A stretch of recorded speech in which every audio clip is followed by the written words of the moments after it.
Oh, man. We're live, motherfuckers. He's angry. He's angry.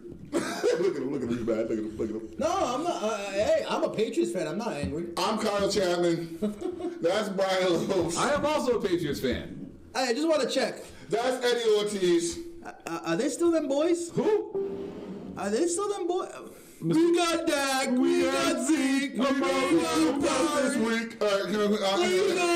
we going to the Super Bowl. Yeah. Sorry, Carl. You done? You done? Philly fans, Cowboys fans, put your motherfucking heads back down. Oh, hell no. Hell Even no. no commentary. Hell no. Give me this moment. Gabe, block your ears for a second. Graham Denell.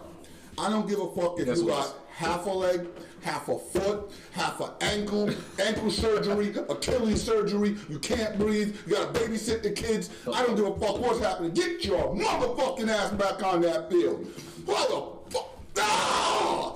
I fucking hate the Saints. I'm honoring my bet. I'm not going to say my Panthers. I'm just going to say the Panthers. I fucking hate the Saints. I loathe them motherfuckers. Fuck their fans. Wow. Fuck that stadium. Fuck the city. Fuck the cheerleaders. Fuck the dome. Fuck their lineage. Fuck the paper bags. Those Aints fans, the real Aints fans, not the ones that came along when they got Drew Brees, that they used to have. Fuck him. Fuck Ricky Williams getting traded to Miami and smoking his way out of New Orleans. Fuck Master P for living there. Fuck ICDC College because Master P's son promotes him. Fuck the fucking Saints. Fuck them. I'm good now. You okay? I'm all right. You got that out of your system? I'm good. Feeling good? I'm good. All right. I'm on it now. I'm on it. Well, joyous episode today, right? Fucking Saints winning. Fuck the Saints. Fuck Alvin Kamara. Fuck Teddy Bridgewater. Fuck fucking everybody. Fuck them. All right, I feel bad now. Anybody got some L's to hand me back? I feel good now. I mean, this is a great way to start off an award show. I feel good now. Oh man, Dean Mitchell, thanks man. Sorry that you had to witness that. I just really despise the Saints. Oh, man. Well, thank you, Dean. Yes. Well, we're live streaming during the Survivor Series, and something very interesting just happened. Yeah, it did. The men's Survivor Series team versus the NXT Survivor Series team versus the SmackDown Live Survivor Series team, and it came down to one person who won it all. The sole survivor of the men's Survivor Series this year was Keith Lee. Well, he was the star. He became the star after the match was over. That was a hell of a match. First of all, shouts out to Chicago because me and Brian were feeling the same way they were when Walter was the first eliminated in the match. Yeah, that was bullshit. Yeah, we do have the stream on live behind the computer right here. We are watching it in the background. Yeah, that was bullshit. Walter got eliminated first. What the fuck was that? And thank you, Chicago, for letting him hear that. But no, the men's Survivor Series match was awesome. Roman getting the win, wasn't shocked about it. But him putting over Keith Lee at the end was awesome. It made that guy into a star. And hopefully the performance he put on got him over while Roman was getting over. Oh, hell yeah, that crowd was... Yeah, just for the record, shout out to Roman for taking that spirit bomb. But no shit. Bounce! That was a hell of a spirit bomb. Keith Lee in NXT, because we already know what happens to men of color on the main roster. I'm stating obvious facts. It's goddamn. Does anybody remember Cedric Alexander? Remember how everybody's like, "Oh, he's getting pushed." No, that was you. That was you, as a matter of fact. No, I didn't say he was. I said he was going to get better. It was the same week that they had Cedric Alexander killing it on Monday and Buddy Murphy killing it on SmackDown. You were like, "Oh, Cedric had a better showing than Buddy did." Yeah, he had a better showing. Where is he now? Exactly. But the whole internet community, the wrestling internet community was like, "Oh, Cedric is getting pushed." See? No. Where is he now? Kofi Kingston. My bad, Jeremy. Put it this way, Kofi's out on Twitter talking about he wants the up, down championship. Which he took an L on today. He wants that back, but yet he's still to say, "Oh, I want the world title back." Shout out to up, down. That shit was awesome today. And Alexa Bliss surprisingly becoming champion and then getting screwed at the end by a guy who works for Grubhub. It was entertaining. I can't lie. It was good. Me and Mr. Burr were going back and forth on it. Now that's entertainment. Yeah, that was entertainment. I'm not gonna lie. Yeah, Brian, I gotta say that those Walter chops, they only took one real one, and they stopped that chop fest afterwards. Yeah, no. That was like, no, we're not doing that. Yeah, we're not going to continue to smack me. Braun was like, motherfucker. He goes, I'm really considering turning around, taking another one. What's up, Dominique? So, hello, Miss Dominique. Oh, but man, I'm telling you straight up, bro, that match was good. Yeah. That match was good. And shout out to the star of the weekend. Quote me on this. Star of the weekend. I saw Adam Cole get I don't know, damn. That's what happened to Adam Cole. Just damn. Yeah, that was bad. But the star of the weekend, to me anyway, was Rhea Ripley. Yes. Rhea had a hell of a weekend. She had a hell of a week. Yeah. She stepped up on SmackDown, got in there with Charlotte and Sasha Banks. What a clever pin. Very killed it at fucking NXT TakeOver with her and Candice LeRae doing damn near all the work for their team. Damn. You said damn. That was pretty fun. That was all of the work. Yeah. And then fucking tonight, she led the team to victory. Gabe, I got you Ripley killed 4.5 right now. Survivor Series is lit. Yeah, Survivor Series has been pretty good. So nobody's going to acknowledge the fact that Dakota Kai had a better heel turn than anybody. That shit. That everybody who's turned heel lately. That's what Bailey's heel turn should have been. Instead of her chopping up her Bailey buddies. The little kids. We couldn't nominate that, but goddamn, that would win. Little kids took that one to heart. Yeah. You can't kill the Bailey buddies. Now look at them. Every time you drive past a tag place, you see them. Okay, I legit thought she put this. Actually, I legit thought she put Tegan Knox in a fucking wheelchair. Oh, dude, that was great. Because she was just, I'm like, damn, this bitch is in a wheelchair tonight. She's crippled. She shoved the shit out of William Regal. That was great. She said, "Fuck you, Regal." No, that was awesome. Dakota Kai. This is sad that I was turned on. I'm sorry. I'm sorry, babe. I know you're here. My girl loves Dakota Kai too. She say the same thing. What's funny is after Bailey. Oh, damn, that was product placement. And just what's funny is after Bailey turned heel, I said it to myself. I was like, yeah, Dakota Kai's gonna turn heel. She's the Bailey of NXT. Yeah. I was like, she's turning heel. People were like, oh no. She turned heel. People were like, oh well, nobody saw that.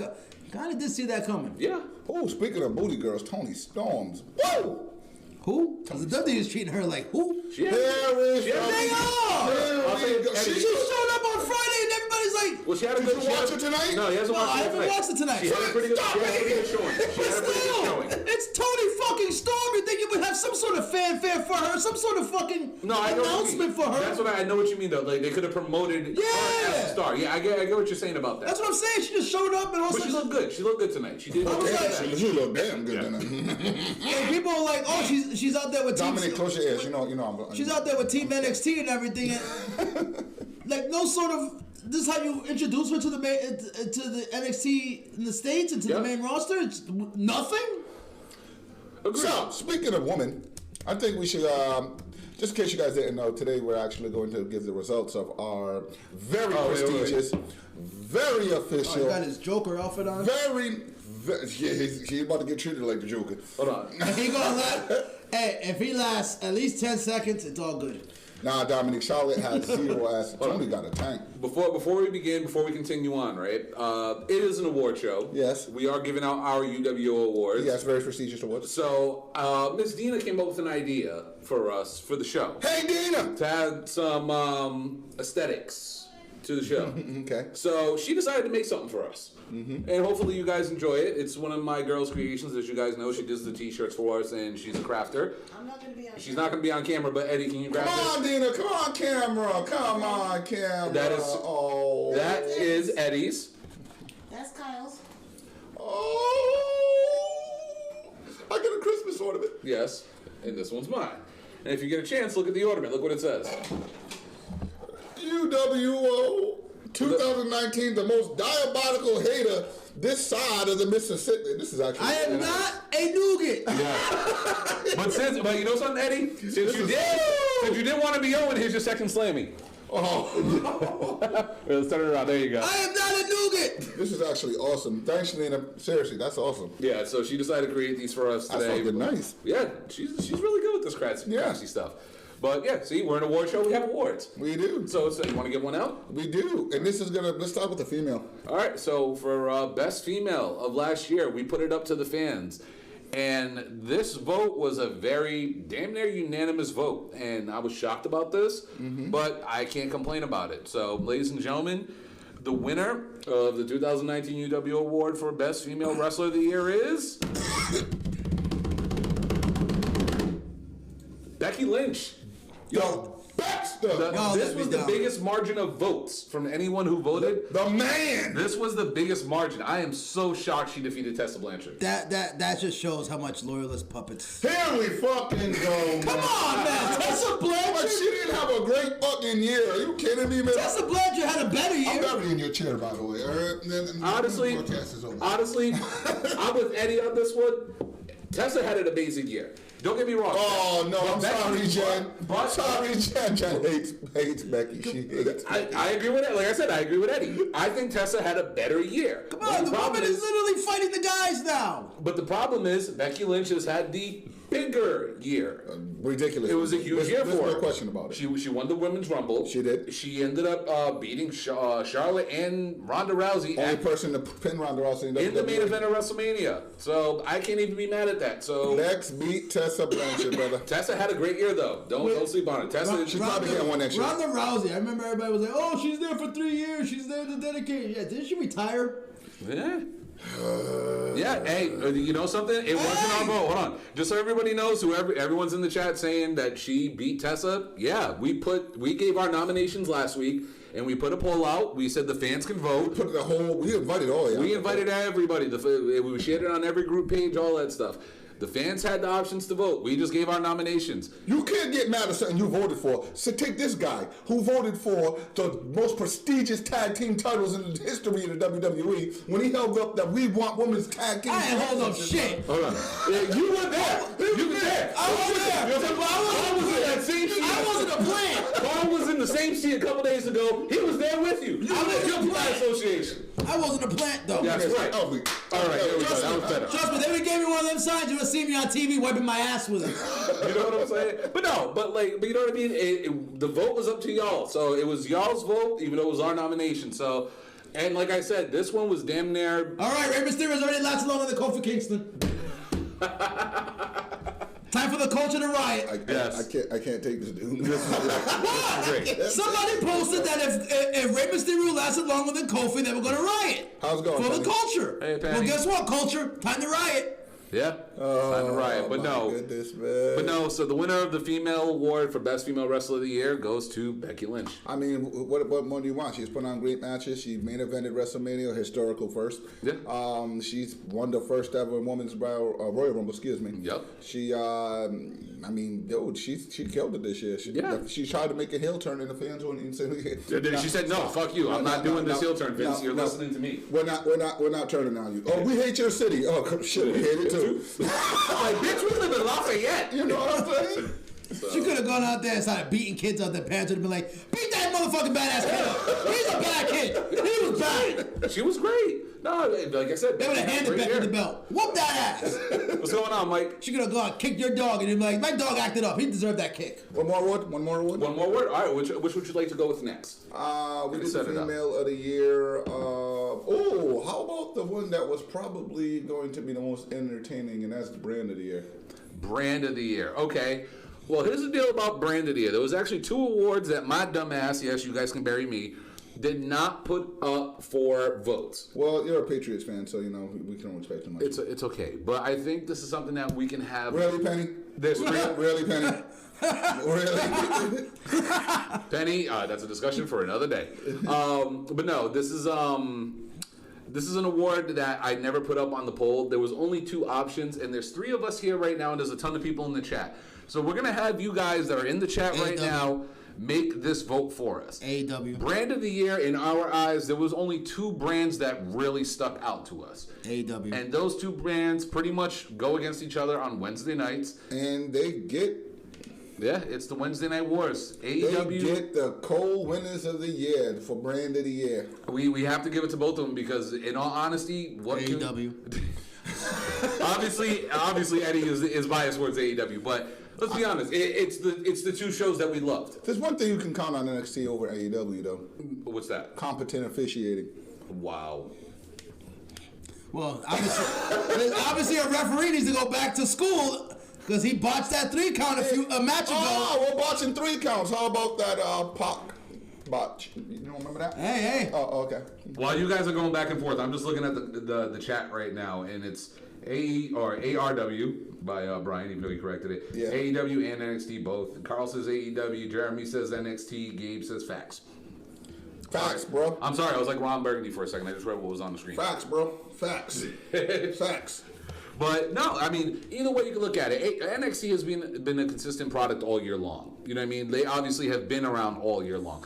And AEW just came out and they were on fire from the moment they started. And NXT has been really consistent for like almost 7 years. No, but we're talking about for this year alone. This year alone, they've been great. They got Exactly. takeovers. Exactly, Mike. AEW hasn't been around for the whole year. Yeah, it hasn't been around for the whole year. But we can also say AEW, from the moment they were doing Double or Nothing till now, have been the most talked about product in pro wrestling. It's the new Porsche. Hands down. It's the new Porsche. Yeah. It's that new Porsche in your driveway. You just want to take it out one And yes, time. Jeremy, I agree. The referees are horrible in AEW. Oh, that's been one of my issues. That's my one big problem with them.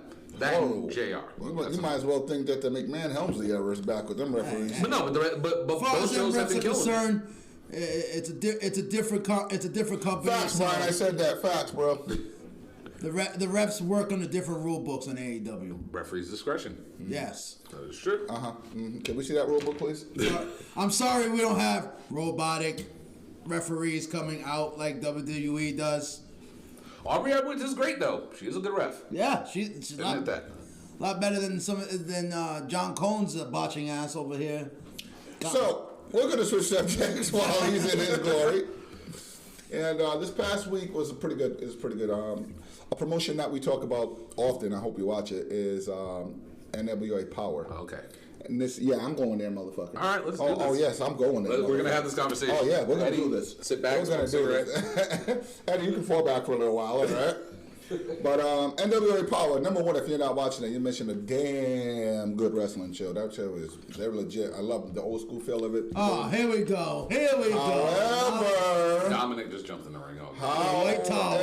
However, he's trying to throw the towel in. There was a comment that was made by Mr. Damn, I just forgot his fucking name. Jim Cornette. Ain't that a bitch? I drink too damn much. Come on, Dominic. Jim Low Cornette. blow right now. Mr. Cornette had, and you can take. Do this. it for Eddie. Kick him in the nuts. I'm gonna let Brian say his piece. Then I'm gonna rebuttal. You can go. I can want me to go. Yeah, we can both go. The comment was along the lines of he can tie fried chicken around himself and walk around Ethiopia. And run through Ethiopia. And run through Ethiopia. Run through Ethiopia. Now, initially I took that as a racial comment. I'm not gonna lie, I did. I did.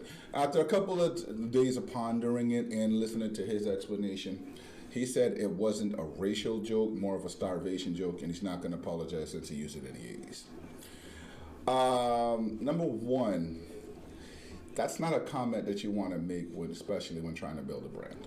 Dominic just hit a 6.9. Starvation isn't something that you want to joke about in the country. People who literally will kill you. Just to get the food out of your belly. Literally. Literally. They will gut you just to eat. Now, again, he said he made this joke in the 80s. And in the 80s, I don't want to say people had thicker skin. It's just that people in the 80s were looking at that like, oh, that was fun. Number one, because they were probably high on acid. And number two, coke, acid, you pick it. Shit, they did everything in the 80s. And number two, yeah, we have it in the background. We are. And number two, I don't know if you guys noticed, but I don't want to blame the person in office. But since the person in office did get there in the United States, everything is going to be taken very, very strongly in terms of anything said racially. Mm-hmm. And Brock Lesnar won. I'm not saying that he is a racist because Jim Cornette, I've seen interviews, I've seen the wrestlers he talk about, wrestlers he done business with. He's not a racist, but however, that was just a stupid fucking comment, and YouTube agreed because they took the episode off the air. Brian? Okay, well, there's many different ways you can look at this comment thing. The episode is indeed back up. It's been back up since that same night. They took it down to edit it. Mm-hmm. There's plenty of different ways you can look. So it is back up? No, it's back up. Yeah, it's back up. The views are up and all that stuff. Okay. But there's many different ways you can look at it.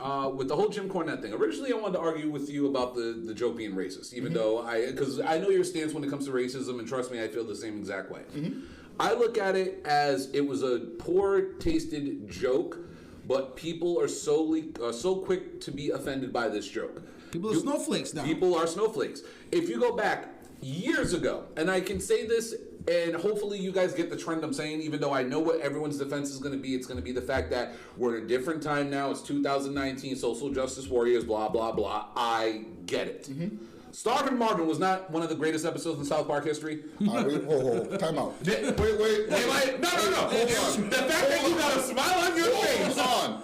Because you gotta let me get this out. Go right ahead. There's a couple of things you can't point to when making an example of racism. South Park is one of them. And any South Mel Park Brooks will let everybody. Any Mel Brooks movie in South Park, you cannot bring those up to defend race. Because they're fucking. I'm not defending. Because they don't give a fuck. You complain all the time and they're gonna do it again. South Park literally ran a season when they're trying to get canceled. Hashtag cancel South Park. Yeah, but this is what I'm saying, right? At that time, did people not rant and rave about it? Whether it was controversial, but people were laughing at it, correct? Because yeah, I got you. So you mean to tell me it's okay when a comedian like Chris Rock can stand in front of a sold out, say, at Madison Square Garden and tell a joke that ends and because of social justice warriors out there, I want to say this with all due respect, where he can say, "You cracker ass cracker." Like, you can do that, right? I got it. You can make that joke. I got a rebuttal for that one. No. But I'm not trying to make this into the race. No, I got you. A joke like that is funny in context, right? Mm-hmm. The thing that bothered me about this right away was the fact that he made the joke. He never talked about black people. There was a redneck white man and a British white man in the ring. They don't get much more redneck than Trevor Murdoch. You know what I'm saying? It's not like he was. It's not like he made the joke. It's not like he made the joke about Kofi Kingston or Big E. He wasn't making a joke towards them. He was making a joke that was supposed to be an analogy to a tough man going somewhere and surviving. Okay, but I gotta say it's like saying a black father. It's like here's a racist joke, right? Don't say it. But you know it's gonna be funny. It's gonna be funny. I heard the first two words. Don't say it. Yeah, I heard black father already. Already knew that was edited. Without me even saying the joke, you can see the smile on their faces that you know it might be funny. Mm-hmm. Okay, how about this? It's like a father going on Maury Povich, who banged. Here we go. Let's turn the tables. It's like a guy with two teeth going into a trailer park, banging every girl in there, going on Maury and realizing that he's not the father of any of them. Does that sound racist? Because I said trailer park and indicates it as if it's a quote-unquote white stereotype. It could be one or the other. Wait a minute. Just hang on real quick. Just out of curiosity. Yes. Because I'm really curious. I don't want to correct him. I'm just curious. Yes. Who's Portuguese? Don't answer that question. Myself? No. Okay. Penny. Can you tell me which one of us is Portuguese? She knows it's me. That's one of my that's one of my old clients. She knows she knows I'm a wrestling fan and all this stuff. Okay. I'm just wondering. I know Miss Penny. She's one of my old people. All right. But no, she's cool. But you get what I'm saying, right? Like, there's jokes out there that, yes, even though some of us we know you are, Dina. We know that they're offensive, we still find them funny in the context of what the joke is. But excuse me, Scott. Well, we can continue. Go ahead. You want to talk about offensive? Go back a few episodes. But there is a huge difference, though. Number one, Chris Rock is his own brand, and his own brand is meant to make that type of tasteless humor. Know what I'm saying? NWA is a wrestling company, and they're trying to get built up. What you don't want to do is put that company at a position where they have to defend a comment of that nature or that magnitude, and especially in this day and age. Agreed. But see, the thing that kills me about this is that people are like all upset.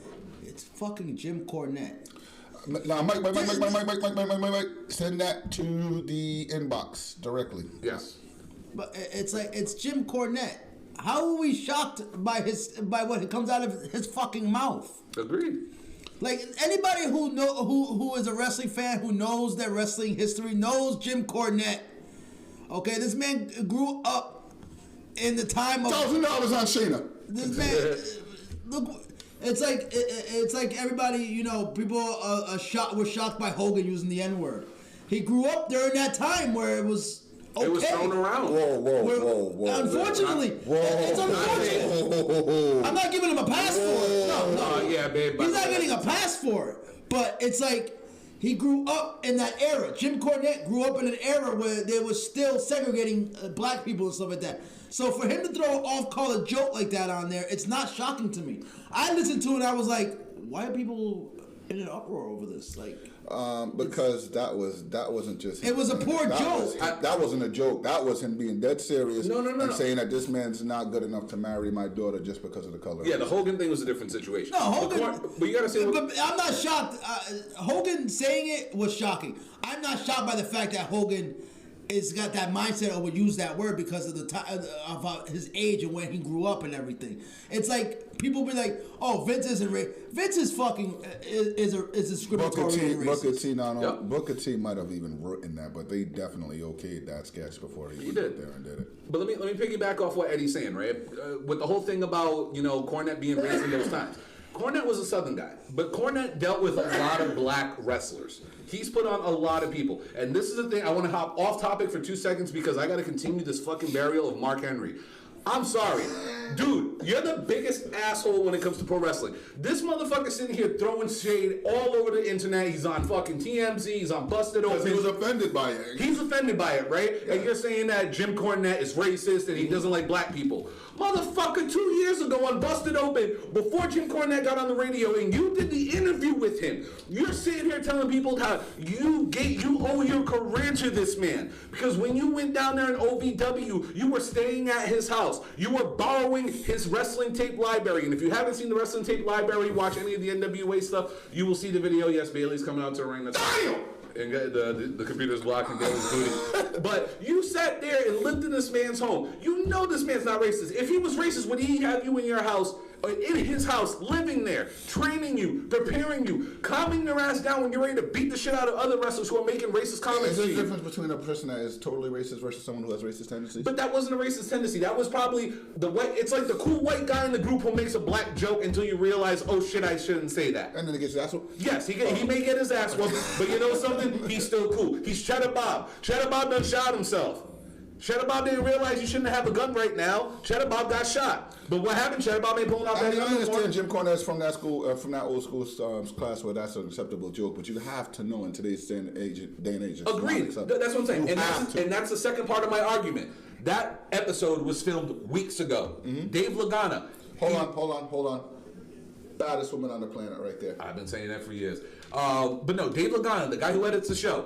If you said you listened to Cornette's response, right? Yeah. The 30-minute on thing. TMZ? Yeah. So he even said he spoke with Dave Lagana on his podcast. He talked about the conversation he had with Lagana about leaving the show. Mm-hmm. He said, Dave, let me ask you this question. Because that joke has been used a bunch of times since the 80s, since the 90s. He said it. He's used it in WWE. He's used it in Smoky Mountain. He's used it in AWA. He's used it everywhere he's gone. It's a running joke that he has used that he spit out during commentary. Should he have said it? No. And he is going to be very pissed in a little while. Don't worry about that. Let me say this.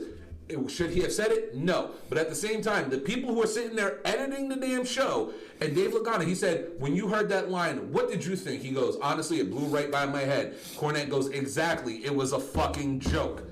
It wasn't meant to be derogatory towards black people or people in Ethiopia. It was just a joke. It's like saying Sally Struthers. Sally Struthers is in Ethiopia trying to raise money. Dave, I'm with him. I'm with them people over there. Trust me. I'm rooting NXT on like a motherfucker. Yeah. And that's what kills me is that the fact that the show was already recorded. They've already watched the show. He could be. But you know something? As much as you may hate that drunk uncle, he's the funnest one at the party. But obviously, everybody who's in charge of editing, who's in charge of looking over the shows to make sure they're viable for airing, heard that and thought nothing of it. Exactly.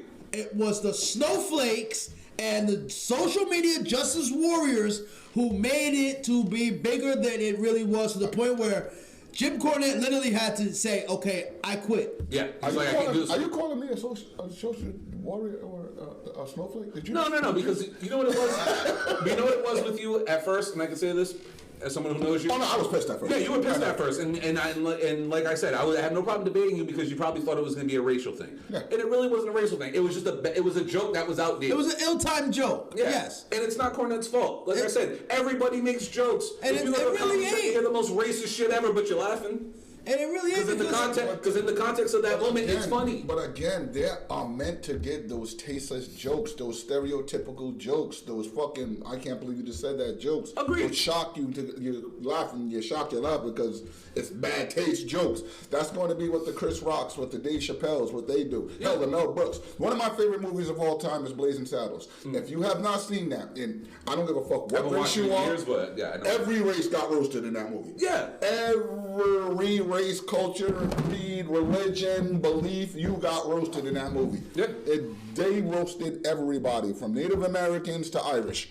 Everybody got roasted. South Park's been out for what, 20 plus fucking years? Almost 30 years. And they've literally touched on everybody and everything. They've roasted bugs on South Park. Paris Hilton is up Mr. Slave's asshole. Which one said Sanchana's face today, though? Okay, anyway, she made love the disarmer. But no, I'm happy we had that discussion about Cornette and just get it out there. Let's get another award. Laser versus Becky versus Karen. I mean Bailey. All right, let's do another award. Eddie, which award would you like to do? We can do this one. We can do this one. This one. Best newcomer. Best newcomer. All right. You fickle UWO voters. Yo, Darby got robbed. Dad, you can't spoil it. Well, we can say that, but ladies and gentlemen, the winner of the newcomer of the year, and I think this wasn't a shock to anybody. It was a shock to me. Mr. Maxwell Jacob Friedman. What has he done in the world of wrestling besides hit Carl outside his full face with a piece of gum? Let's see. This guy has become the hottest name in pro wrestling since the moment he showed up. Darby got robbed. Did you not watch that Darby Allin match on? Yes, I did. But you know something, like we said before, we don't cast the votes. We just nominated people. Fickle. And I can say this, I'm kind of sad about it because I feel like all the respect to the guy who should have won it, Orange Cassidy. He was a wild card and he still got more votes than Darby. How my man not winning? I'm just saying, my man's walking out tonight with his spoiler. My man's walking out tonight with the awards. You know what I'm saying? Orange Cassidy, the GOAT. Unfortunately, this wasn't his year, but you know something? You know what he probably thinks about it? He's probably like, he didn't even know. He's like, I'm not even nominated. He's like, dude, I got a T-shirt of myself wearing a T-shirt of myself. I don't know if he's high or what, bro. Yeah. But that's the most calm wrestler in the world. But Eddie, MJF, hottest heel in pro wrestling, newcomer. Hottest heel in pro wrestling. Show me somebody who's hotter than him right now. Somebody who's getting legit hit heat. Not change my channel heat. Not get off my TV heat. Not, oh my God, not this guy again heat. Sammy legit. Callahan. No, Sammy's getting a kind of mixed reaction nowadays. Because people like Sammy. Sammy's MJF is literally getting, I'm going to go to your house and kill you heat. Yeah. Literally, Corbin. Corbin's getting, I want to change the channel and stop being a wrestling fan heat. Okay. I mean, Eddie is defending it. Brock Lesnar. He still he gets kind of a mixed reaction too. Some people love. Even Baron Corbin. Baron Corbin literally gets that. Oh fuck! Not this guy again. The job done because everybody hates him. That is what a heel is supposed to do. They don't hate him. People don't hate him because they want to hate him. People hate him because he is trash. He's not trash. He is trash. I wouldn't say he's trash. Corbin's not trash. Corbin got the shit end of the stick this year. Because you got to remember, with this whole, we're in charge with the authority, and then the authority buries Baron Corbin, is blaming him for everything, and Fairweather fans are like, yeah, we're supposed to boo him because the people put the blame on him. No. Like, we're booing him because you guys were forcing him down our damn throats, and we didn't want him there. And now the guy's starting to improve.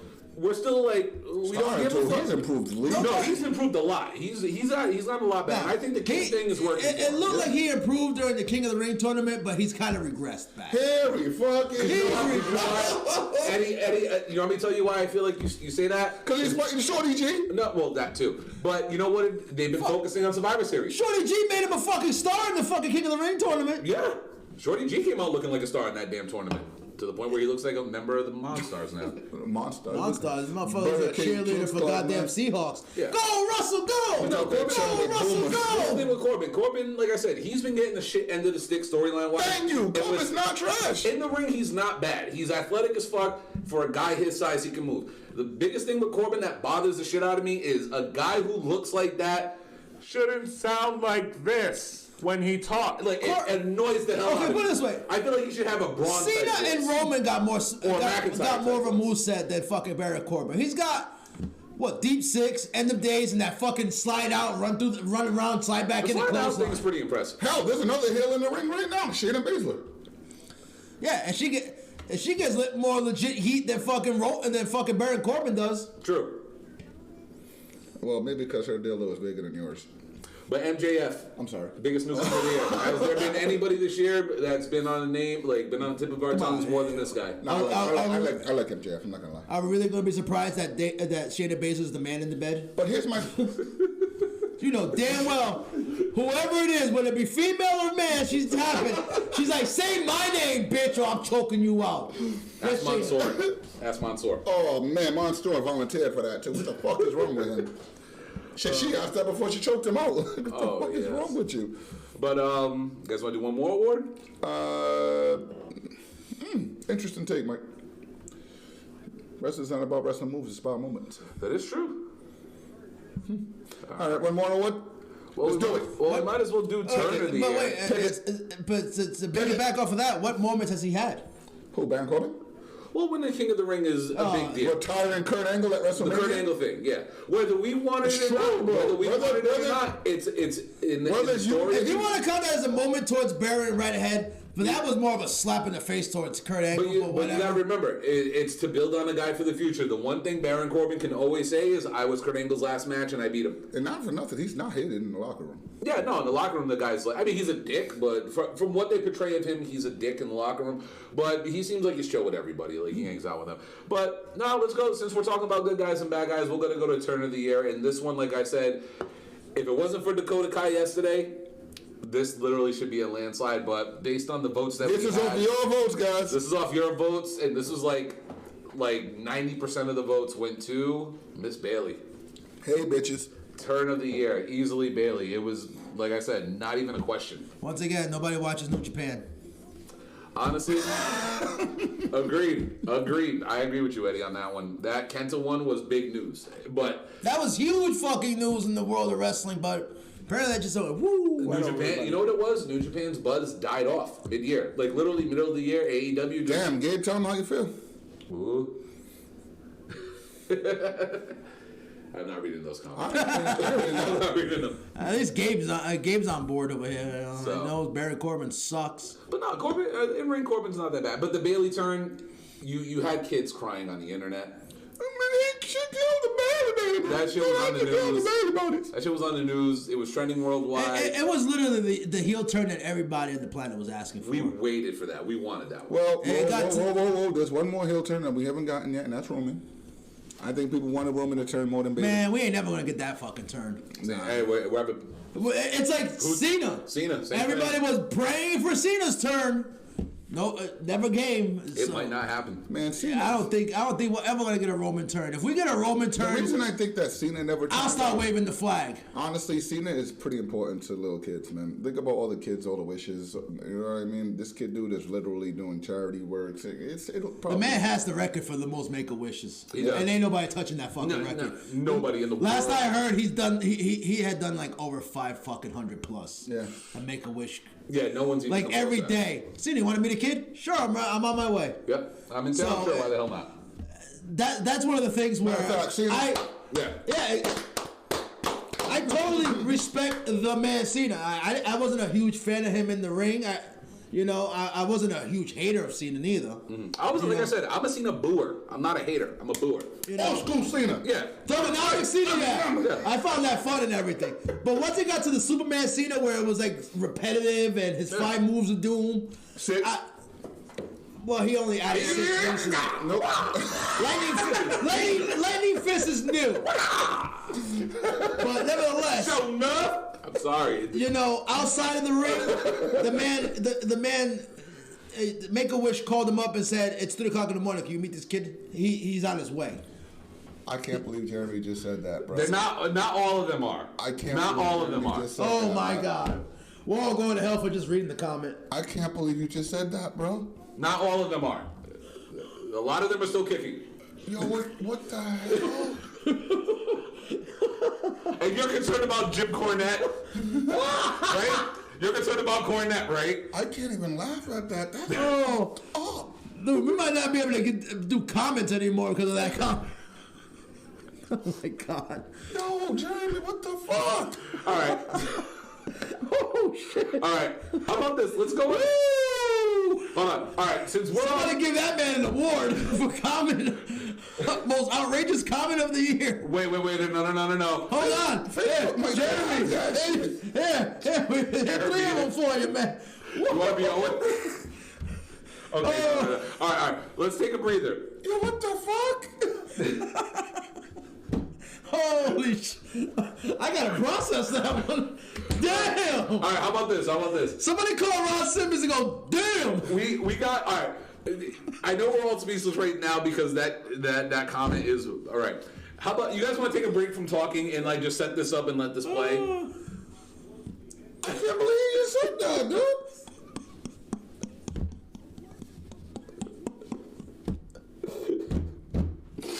Holy shit, I'm still dying over that one.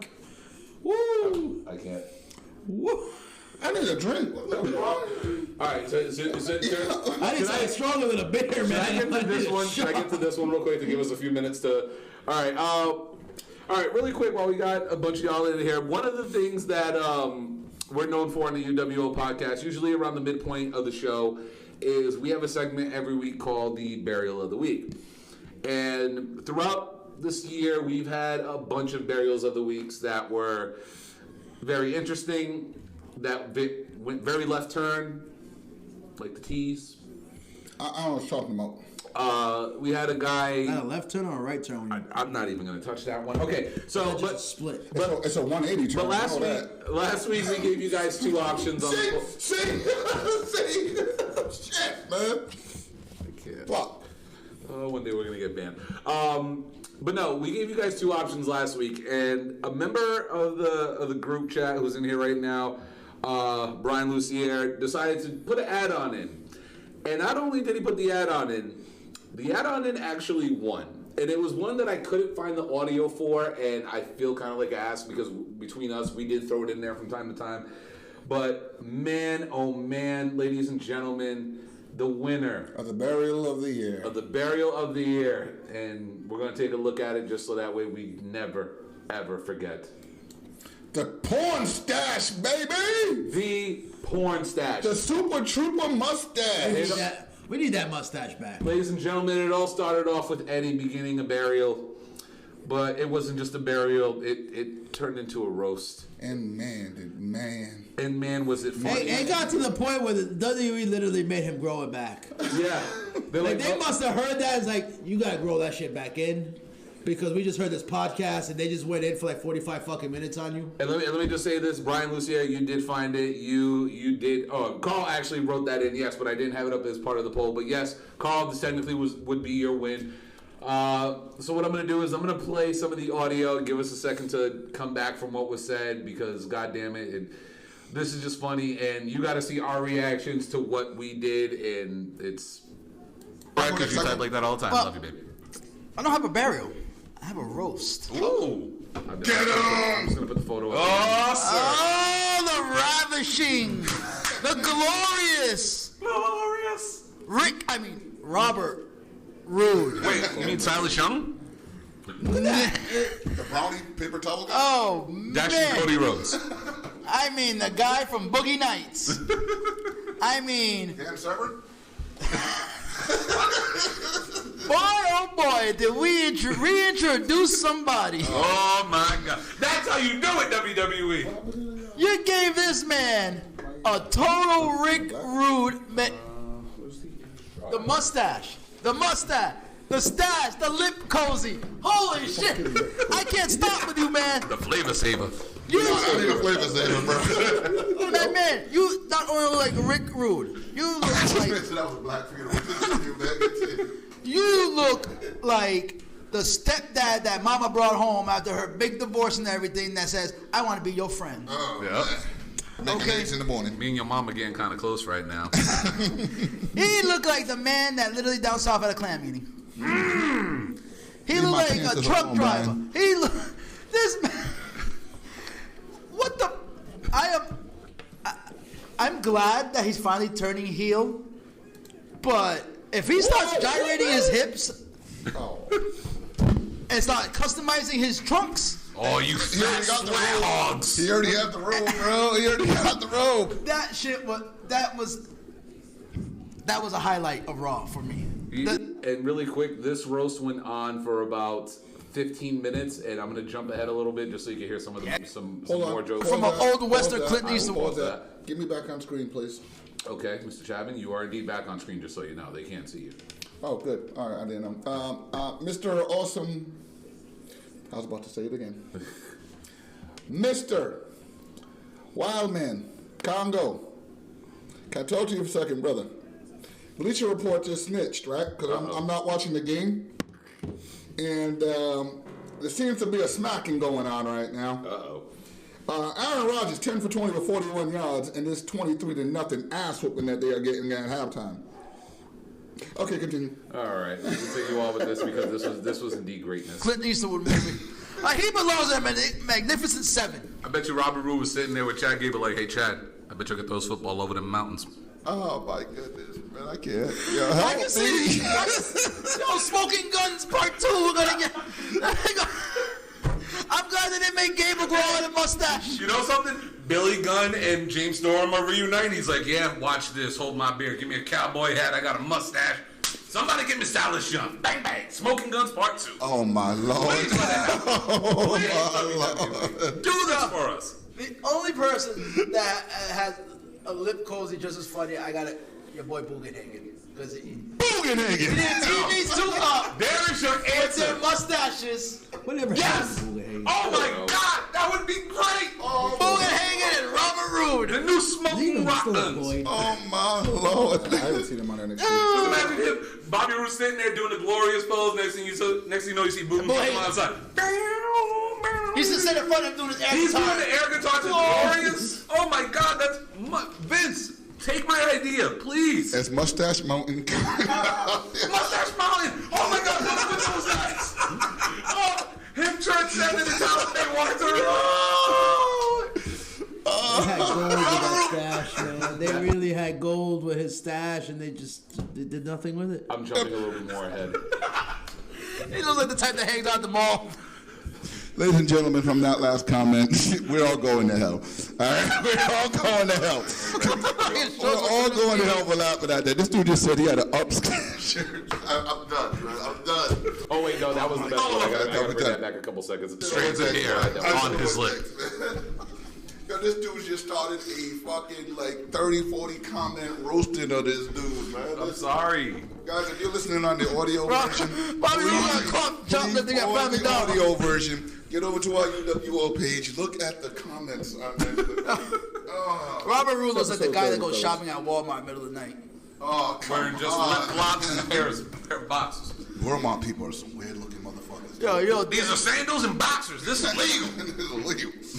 All right, guys, we're done. We're done with Robert Roode. No more Robert Roode. No more Robert Roode. No more Robert Roode. I really think that Robert Roode, come on, man, kid from Napoleon Dynamite. Come on. I told you. Napoleon Dynamite. Come on, man. Kyle, things are getting kind of serious right now. He's gonna come out with LaFonda next week. He's gonna come out with bell bottoms and platforms next week. He's gonna come out with LaFonda like. You guys are. Yo, I love my comments. Love it. He'd be jamming out to Daquan's mixtape. Oh my God! Stop! I gotta talk, Chad. This is gonna be hard as hell. Night, Bailey. But yes, that was the glorious burial of the year too. Night, Bailey. Is she tapping? She gonna be good. Ooh. She tapped. Shayna got the dub. Breaking news. Bailey took the L. Who called it? Nobody shocked You by called that. it. Who called it? And not only did I call it, Carl Byrne, I hope you are watching. I scratched out Brian's answer. He did. And wrote in Shayna. He did. He in fact did do that. That is true. But yes. So for everybody wondering, yes, that was our burial of the year, the roast of Robert Roode. Thoughts? Memories. All right, first of all, That was the first time that I couldn't breathe on this podcast at all. There was a couple of other times after that, but I was laughing so hard that I like didn't. Bobby Lashley's ass. Really, bro? I had to throw it in. Really? It's like a wart. It will never go away. Come on, isn't it iconic? Oh shit! Lashley's ass. It's an award show, and Eddie hit the iconic on you.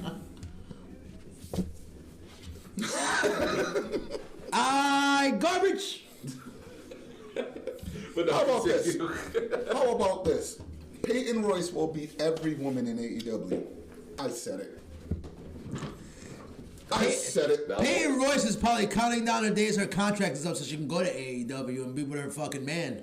Valid point. Hey, there was somebody in the NXT crowd that Triple H accidentally put the Accidentally, camera my I've ass. showed her before. My ass, that was an accident. Oh, the director in the back didn't realize who she was. My ass, he didn't realize who she was. They've had birthdays yeah, on TV a okay. couple times. Agreed. But no, I don't want to get her in trouble or anything like that. It's like she's gonna like Cody's that petty. This isn't Vince we're talking about here. Yeah, nah, Vince would do something that petty. I bet you Cody doesn't even care. Yeah. Honestly, AEW doesn't even care. But no, really quick thoughts. Rude's mustache, great moment.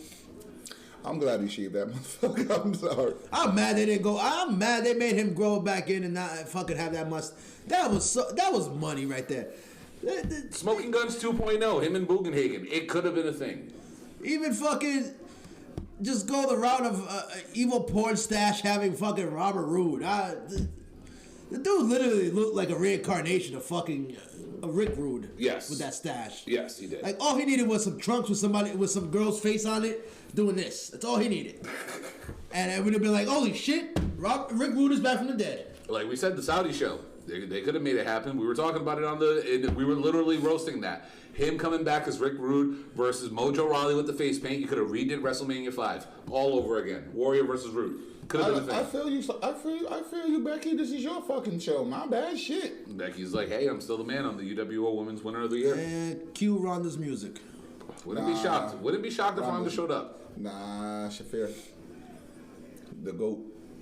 Oh, did you just call Marina Shafir the GOAT? Dude, what? Wait, huh? I thought you talking about another Shafir. There's another Shafir? No. Sister? She had a twin that's capable in the ring? Cousin? Shafir will beat every woman in AEW. Shafir could probably... Allie would wrestle circles around her in the ring. Oh, we gotta go for the AEW Women's Division. Please tell me you did not just say which Allie. is headlined by people like... Don't. Go ahead, disrespect do it. Riho. Don't do it. Brandy! She is a manager now.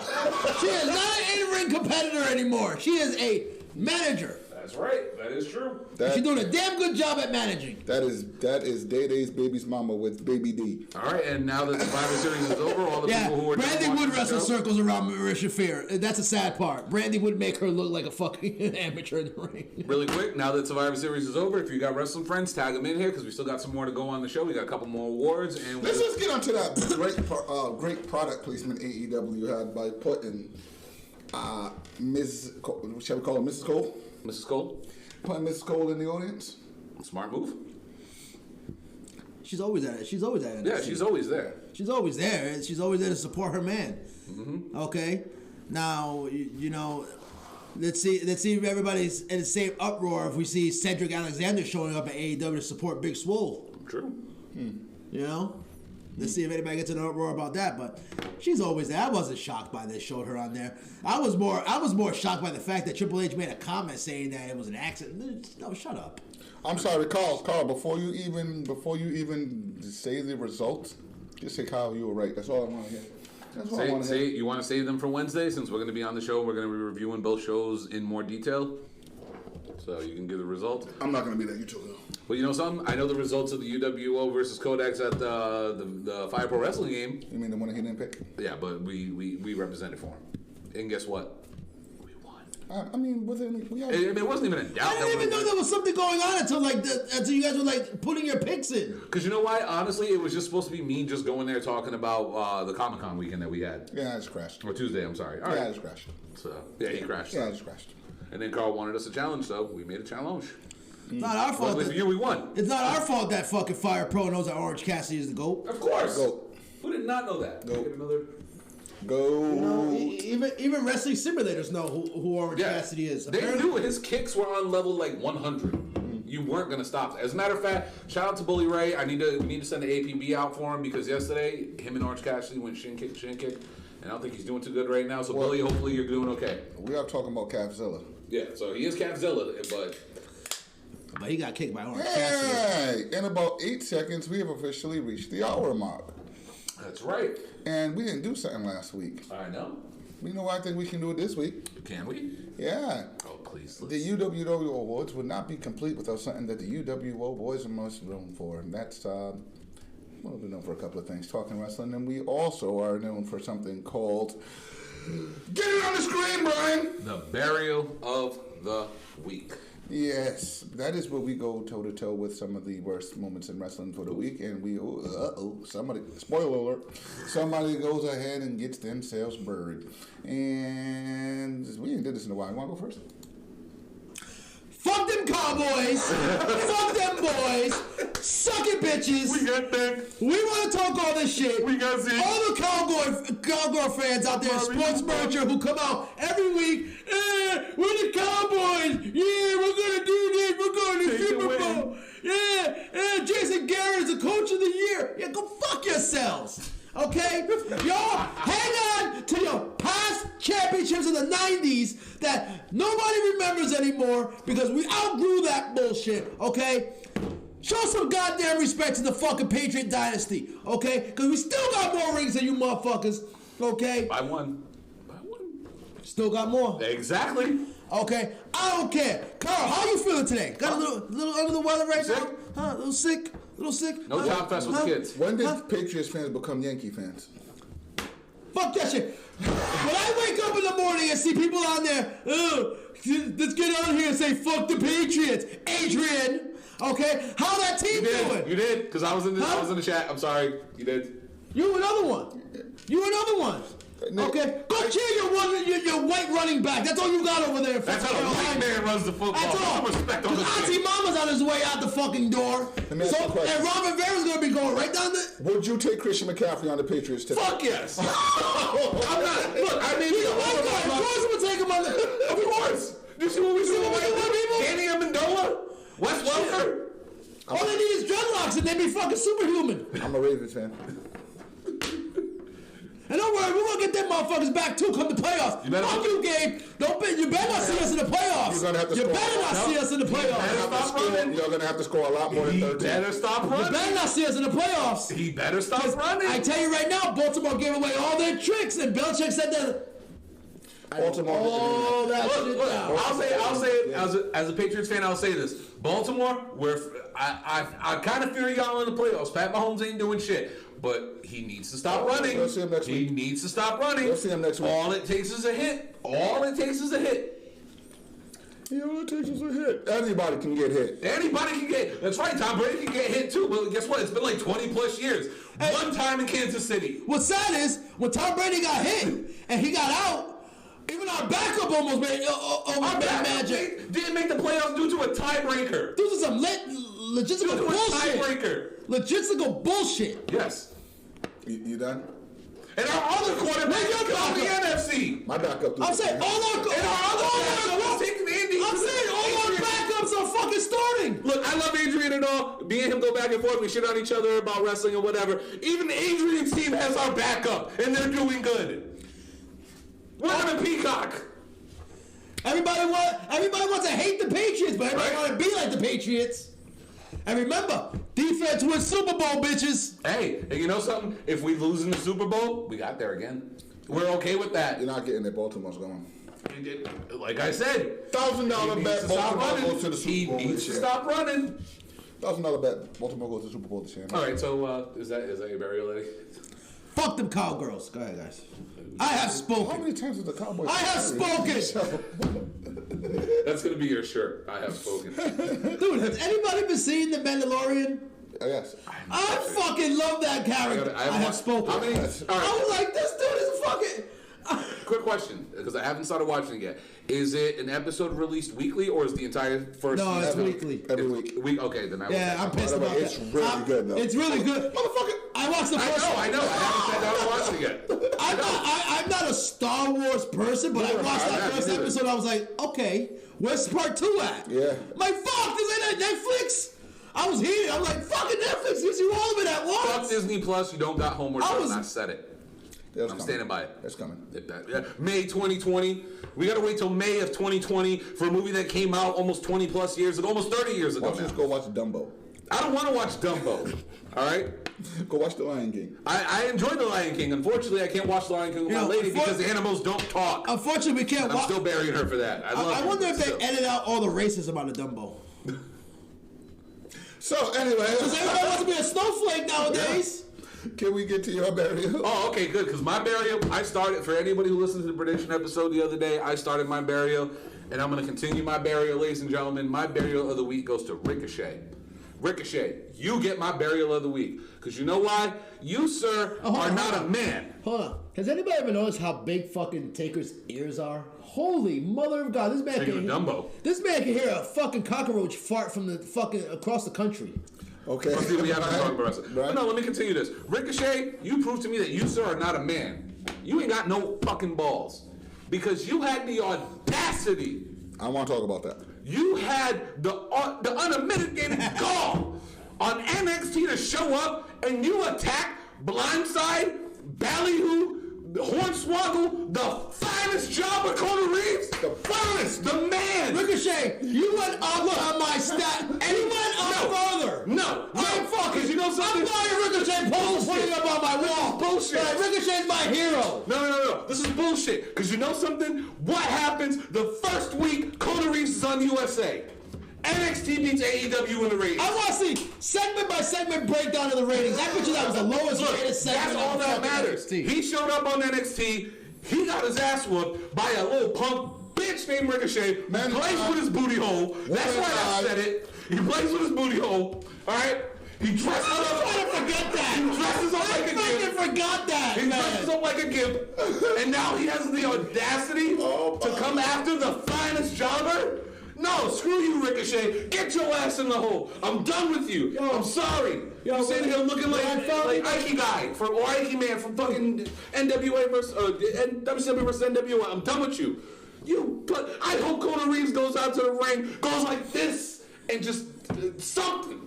I'm done with Ricochet. What killed me even more about that segment? What killed me even more about that segment? I'm watching it closely. This motherfucking troll, Conor Reeves, crawled under the ring and had to stay under the ring the whole fucking time. That's called intelligence. That's outnumbered. That's called you see all of these guys attacking people. Conor Reeves is the smartest guy in the room. He said, "Fuck this shit out of mouth." He went under the ring and hit there and waited until everybody left. Man, and he was fine. He was okay. He'll be there next week. Left him under that ring because when they invaded, he was nowhere to be seen. Look, when you wasn't walking down with by the tank. When you play chess, right? Talking about it. Do you not protect your biggest stars? The king. Your king? And who's out there defending them? The queen? And the pawns. So all those people, right? Conor Reeves was under the ring protecting his godlike physique from Ricochet and all those other hoodlums from Raw and SmackDown. I like his therapy. You had to protect the king. Gotta protect him. So he had to go into the ring and let all the other pawns and knights and bishops and all those other punk bitches do their thing. This man did not deserve that. He didn't. He did not. And what did he do? He brought NXT to rating success. First week on. First week. Conor Reeves, give jobbers a chance. I've been saying it all year. Ain't no coincidence. First week that Conor Reeves shows up. They win the ratings war. It's not even. Prove me. Change my mind. Say something Change different. my mind. Say something different. Change my mind. Can't do it. Can't do it.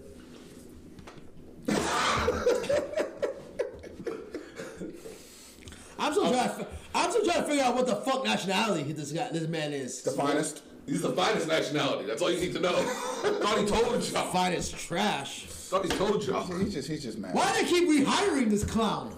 Because he brings ratings. Have you fired him twice already? We just spent 2 minutes explaining that. Conor Reeves equals ratings. Can we start that trend, please? Conor Hashtag Reeves Conor equals me ratings. not watching NXT anymore. Put that motherfucker on my TV again, and I'm gonna fucking be. I'll go watch Raw again. You really want to win the ratings war? Conor Reeves versus my Boogie turn? Nagin. Is it my turn? Mr. Chapman, it's all yours. I'm done with my burial. Fuck Ricochet. Eddie, as I said earlier today, is going to be very mad in a minute. My burial this week is the Say something about AEW. And say something about AEW. Fucking promotion of AEW for that motherfucking Kenny Omega promo. I'm gonna hit the reset button and restart my career. Rocking AEW. Fuck that. I thought wins matter. So just because he's in the top, he's buddy with the execs, he can just reset his wins-loss columns, which ain't impressive. He never said he was resetting his I think the Miami Dolphins have more wins than fucking Kenny Omega does. First of all, that overrated motherfucker should not be ready, or should not be available to just press the reset button on his wins and losses. He lost to Pac and every fucking body else he steps into the ring with. Hey, you know what? We're gonna get into the match of the year. You want to know what's won the match of the year? Want to know what's won the match of the year? You want to know what won the match of the year? AEW Awards. Brian, show him what won match of the year. Okay. Ladies and gentlemen, the match of the year. He lost that too. He lost in everything. The man is a loser. He even lost in his contract this year because Vince offered him a blank check and he said, no, I'm going to take less money and go job. He's going to go job. He's right up there with Brandon Cutler. In fact, I think Brandon Cutler's higher in the power ratings in singles competition than Kenny overrated motherfucking Omega. The best bout machine. And more like the motherfucking best burial machine. This dude has the Miami Dolphins has more wins than him. This is a fact. Miami Dolphins traded off their whole roster, and they got more wins than him. Brandon Cutler should be wrestling Jimmy Havoc. He should be wrestling Nia fucking Rose. He is a bum. He is terrible, and I'm tired of people saying that he's the best wrestler ever. The best wrestler ever. Every time I see him, at the end of a 40-minute fucking hiatus and 6 meat triggers later, he's getting pinned by somebody. Insert random person getting over on Kenny Omega. Kenny Omega has been gotten over on so many levels that him getting a win would be a fucking dude. I'm sorry. He is terrible. He's awful. He's not. I don't want to hear Kenny Omega's the best. Nothing. Marty Scurll is a free agent, and he's got more buzz than Kenny Omega. Since Kenny Omega has gotten to the United States, his win-loss record look like Virgil's. You know what Byron Howard's? At least he gets to pat himself on the back. Your boy doesn't even get to do that. It's over. Barry. You're welcome. Spoken like a loyalist puppet. You are obviously. See how programmed he is? He can't believe that an executive vice president is taking losses. And they're trying to reset. Oh my God! Let's reset this with One of the guys. Let's reset this with Time out, really quick. He's not really resetting his win-loss column. He's jump-starting his career. I'm going to re-jumpstart my career. This is funny. Look, he didn't get tapped out by Puck. You watched your boy get tapped out by Puck. I sat there right beside you and watched it. Puck couldn't beat Enzo Amore. And he beats Kenny Omega. And I'm supposed to be respecting this and stuff. Somebody tell me, what do the people in charge of WWE do? So good. When the people in charge of WWE, what do? They put themselves over and bury the talent. Oh my God! Somebody in charge of a wrestling promotion put the talent over instead of themselves. And he could have easily done a Vince McMahon and been walking out there with the title already. Your boy Omega is taking more L's than Snoop Dogg. This man is out there losing habitually. He's not even tanking. It's called putting over talent. He's not something that you and your wireless puppets trying to know about. He's getting put over. He's the one. He's getting put over. He's getting carried by Boston. You used the Triple H beating Booker T. He used the Rocky Vince McMahon. He got carried by Boston lost. He got carried by Mox lost. Carried. You're a riot. Everybody in charge of the news been carried. He got carried. Shane McMahon beat Kevin Owens several times. So that means he got more wins than Kenny Omega, doesn't it? Because Shane McMahon Kenny Omega is better than Kenny Omega. That is unselfish. He is unselfish. He put over his talent. He's putting over his roster. He's not putting himself over. He's putting himself himself? He's putting the company before himself. Unlike Vince McMahon, unlike Triple H, unlike Shane, unlike Stephanie, he's putting the company first. Is that what you call it? Because I call it taking L's. It's not what you want to call it. It's called putting over your roster. We got not half-price burying your roster. We got a new sale here. We got a new sale here at the UWO. Today, if you buy one loss, you get the next week free. And Kenny Omega has been taking full advantage of that sale. That is, unlike Vince and Kenny and McMahon, who took it upon himself to beat God. Well, the God... He couldn't even put over God. That's a valid point. The God of wrestling is... Okay? Kenny Omega put over a blow-up doll. He put up over a 9-year-old. The blow-up doll Kenny Omega just got referred to probably pinned Omega. Omega gets pinned more times than prom night. This man is out there taking pins. You're so programmed to watch the people in charge win. Okay? Remember when Triple H was supposed to put over people? But he buried fucking Booker T. But he buried Sting. He couldn't even put over Sting. Kenny Omega would have gone out there and lost his own. Because he loses to everybody. He would have put over Sting. I'm sorry, I have to laugh because Carl just wrote, and he looks like the white girl meme right now. Goddamn fucking cat! Overrated. Oh man, that was fucking awesome. I don't know what to say. You guys want to do the last set of awards, or do you want to hit the... All right, we'll do the last set of awards. Yeah. Put up there. Because what was the event? What was the event of the year? What was the event? And what made the event? Kenny fucking Omega and John Moxley. All right, well... That's who made that fucking event. Spoiler alert. The best ball machine who doesn't do hardcore matches went in there and went, I'll go down to Let me tell you how bad Kenny... That's how good he is. Let me tell you how bad Kenny Omega is. He's so good. He can make hardcore matches look legit. I'm going to tell you how bad Kenny Omega is. Yes, he on that roster in a match that doesn't even count, he couldn't win. That didn't even give Moxley a win, and he still won. Your boy can't even win exhibitions, not scrimmages, not practices. He probably didn't even win in auditions. This man is terrible. You're welcome, ladies and gentlemen. Kenny Omega. All right. Oh my God. So terrible. That was good. Tell me the last white man who wore the fuck. Let me guess, that's all white man Brussels. Tell me the last white guy from the USA that wore the fucking IWGP title. Can I ask you a question? Brock Lesnar. I mean, it's true. Thank you. It's true. Thank you. Wait. Brock Lesnar won tonight, right? Yeah. Did Kenny Omega win his last match? No, his match was in the hospital because he got his ass whooped. His boy was not only beat on, he was beat on to the point that he couldn't even go out there the next week. I don't want to hear that shit. Because you know what? Skype. The Mexican Skyping on Wednesday. Mexican lasted longer than the culture did. All right. AJ Styles, there's another one. Good shot, man. All right. Well, event of the year. They Wait. Because AJ won this year, right? Yeah. He got a few wins this year. Does Kenny Omega? No. Kenny Omega, I told you, New Japan Wrestling is the safe zone. Here's your evidence. Safe zone? Here's your evidence. The safe zone? Here's your evidence. Kenny Omega was the #1 rated wrestler for TWI when he was in New Japan. He can't even win in the U.S. I still got more wins than him. And she don't even speak English. How dare you bring up PWI? How dare you bring up the disgraceful publication?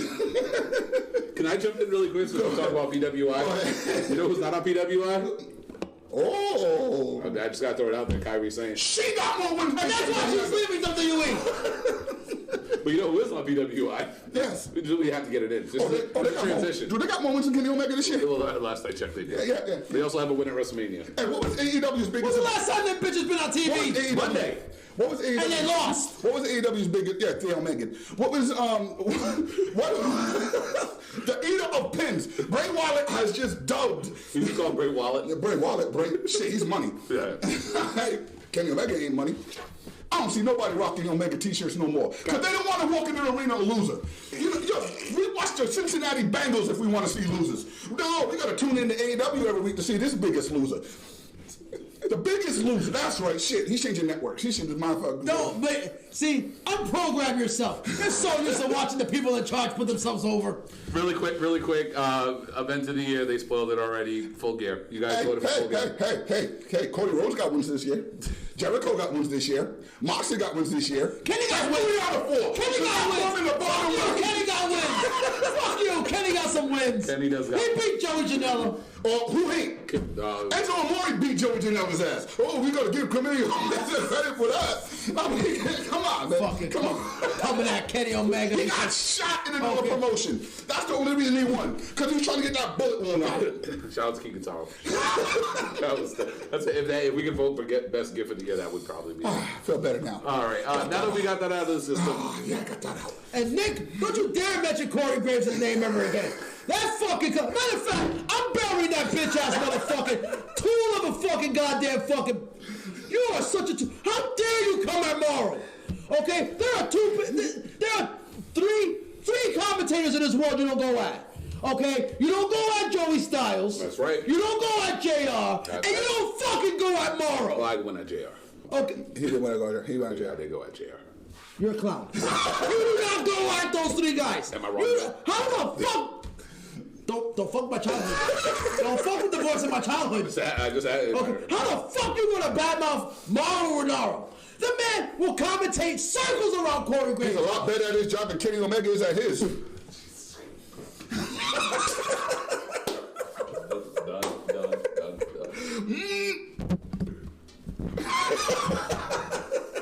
They're not that expensive. Yes! I got it! Yes! Let's go down as one of the greatest episodes. And when Kenny's holding that AEW title at WrestleMania weekend, and I'm sitting here, ha ha, Kenny's a champion. Kenny's wearing the belt. I'm gonna see you sit there suffer, bitch. Yeah, but I thought wins matter, so how's he getting this title shot? Because he ain't winning. Don't worry. Don't worry, when time's coming. Kenny's too busy being the executive vice president. It's freedom. We're going to give you freedom. We're going to give the biggest jobber a title shot. Brandon Cutler deserves a title shot before Kenny Omega. I saw half of the Young Bucks in the ring. He did the same thing that Kenny Omega does. Apparently being an elite means the elite loser. The elitists just keep losing. They're showing you how to put other talent. They are the executive vice presidents. They are putting over their talent, unlike Triple H, who got no problem burying people.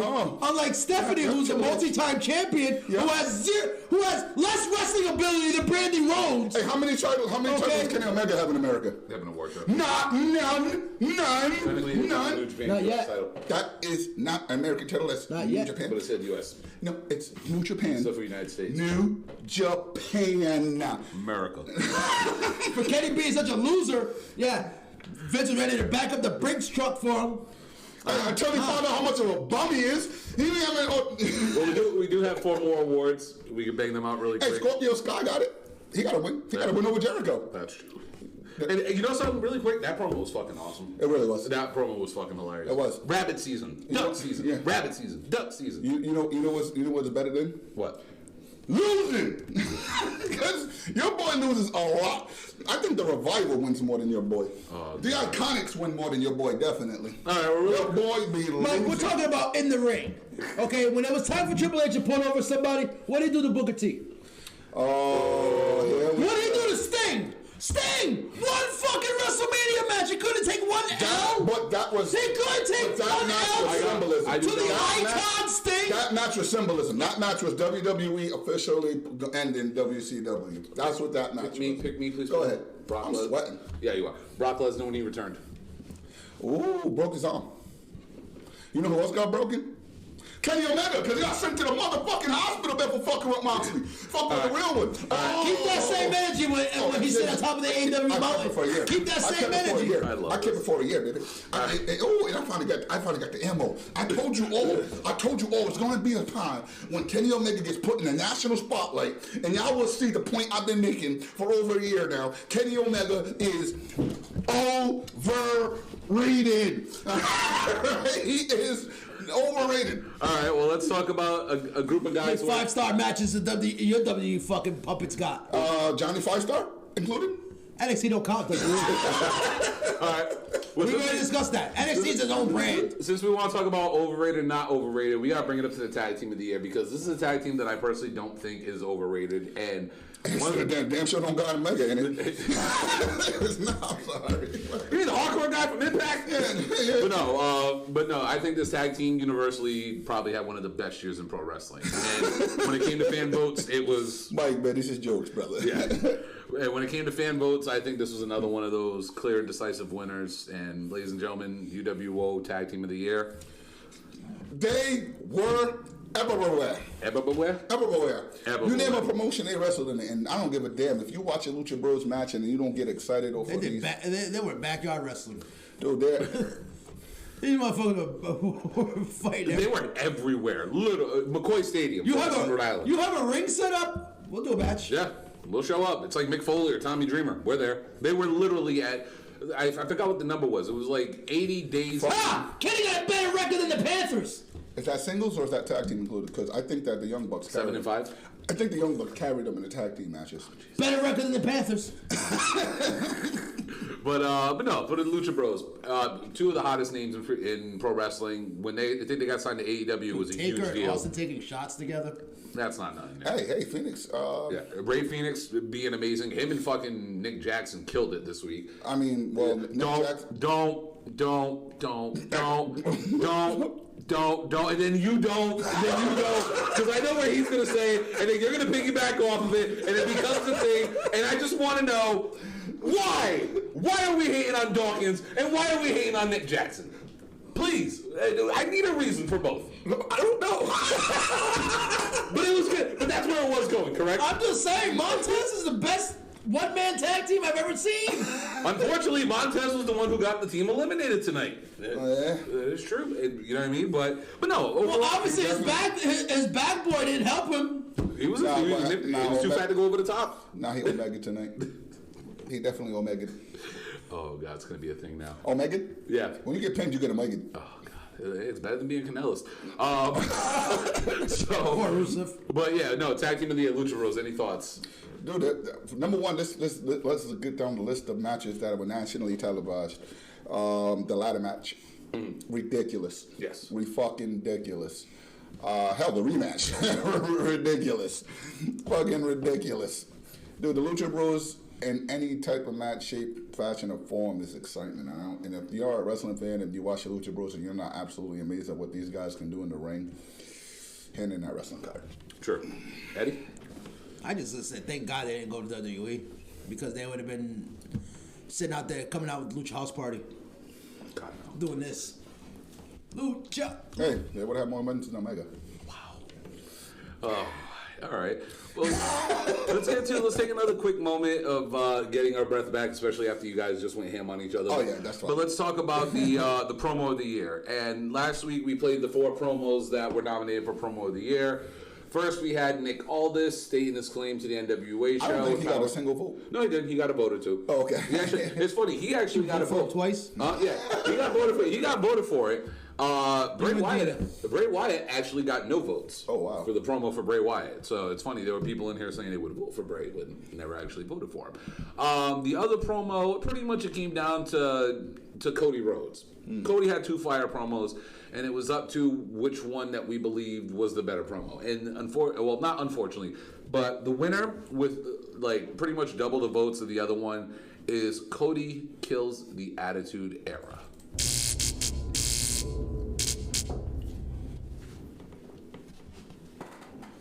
I love my brother. I have always loved my brother. When you're a little kid and you're going to the Omni in Atlanta, Georgia, and here he comes, tall, blonde, every woman in the place going absolutely nuts for him. I'd say at one point he was my hero. You know, there's this regular jilted and lazy trope commentators in wrestling will use. You'll hear them say, the prodigal son. And I have to wonder, I'm curious, who out there listening actually understands the morals and the implications in Luke 15:11 in that parable. There's 2 brothers. One does everything right. One works very hard, tries to keep his family whole. The other goes abroad, whores about, and makes every conceivable wrong choice you could possibly make. But it's the first brother who is equally in the wrong because he has an expectancy from the father for all his good deeds, and none of it mattered. The father loved him the same. I've sat on enough couches telling my story to know which brother I am. I'm good with it. Damn, he knows. And this notion Sorry, I get cold as shit. of brother versus brother, of natural versus nightmare. It's all very marketable. It's all very romantic, albeit not very accurate. Can they hear us? Yeah. They can hear us? Yeah, they can hear us talking. What's accurate That's what we talk is that about. this match is generation versus generation. I am not here to kill Dustin Rhodes. I'm here to kill the Attitude Era. And that was the promo that y'all voted for promo of the year. What the hell was Carl's promo of the year choice? Honestly, I don't remember. Carl, what was your choice? Yeah, what was your choice? Oh, it was the I Need My Brother, that post match between him and Dusty. Post-match one? Yeah, I mean, it was good too. The older Dusty. Yes, but this was actually your pick, Kyle. Of course it was. So I'm Mr. Award. yeah, I'm Mr. Award. you have an award. I have the award. I mean, my picks always win. You know what I mean? My $1,000 bets are always going to be winners. Unlike Omega. What about the one about Cody going undefeated this year? Unlike your football team. Hey. So you can't win them all. Can't win them all. True. Can't win them all. And Like your he football didn't team, actually basketball lose team, that your match. baseball team, Somebody your threw in the hockey towel team. a la Owen Hart style. That is a valid point. Unlike Omega, who gets pinned regularly and passes out in the middle of matches because he's, in a submission hold. And, yeah, So, Eddie, thoughts on the promo? loses hardcore matches, Cody Rhodes kills the Attitude Era. loses submission matches. I got no problem. I found the promo on Jericho was better. My Yeah. personal opinion I agree. and stuff. This one was more heartfelt. I get what he was going for, but the Attitude Era's been dead. Vince killed that fucking shit. Agreed. Vince not only But killed not in the fans' hearts. Vince Yeah, not in not the fans' only hearts. killed the Attitude Era, he sodomized it. Nick, y'all got lucky Then as he- fuck. Y'all paid off the kicker to miss at 2 extra points in a fucking field goal, and you only won by 3. And there was a last-second field goal. And like we stated earlier, if you win by 1 or 100, it's still a win. victory. It's still a win. So can somebody explain that to Omega? This is gonna be a thing, I swear. All right. Well, we only got like. Let it be a thing, because by mid next year he gonna be sitting back like, God damn it, man, Kenny Omega's a champion. Fuck, man, Wait a Kenny minute. Omega's been on a fucking winning streak. Oh fuck, Kenny won again. Oh. Is Eddie talking about the future? Oh, the future. The future of wrestling. That's right. Not We the do know. future. Not the future of tennis catering. Well, we do know about the future of pro wrestling We know because the about the future of future. pro wrestling has the longest reigning WWE Women's Tag Team Champions of all Who time. won the event at the pinnacle of wrestling? Oh, I WrestleMania? can't wait That's to- right. And they do have a great WrestleMania record. Please, Vince, if you do anything with these Asian girls, let them just hold them belts longer than the Iconics, please. So I know it's funny. Oh, wait, sir, that's not how you say it. It's the PWI insider on the ranking, Yeah. not the people who are currently. Both Both of them are. of them. Because last I checked, the girls who are currently the Women's Tag Team Champions, one of them is even on the damn list. Well, And there's 100 people on that list. Yeah, there's 100. But unfortunately, she's not on there. She ain't it. Yeah, but when we talk about the future of pro wrestling, we all know how the future is. And the future is iconic.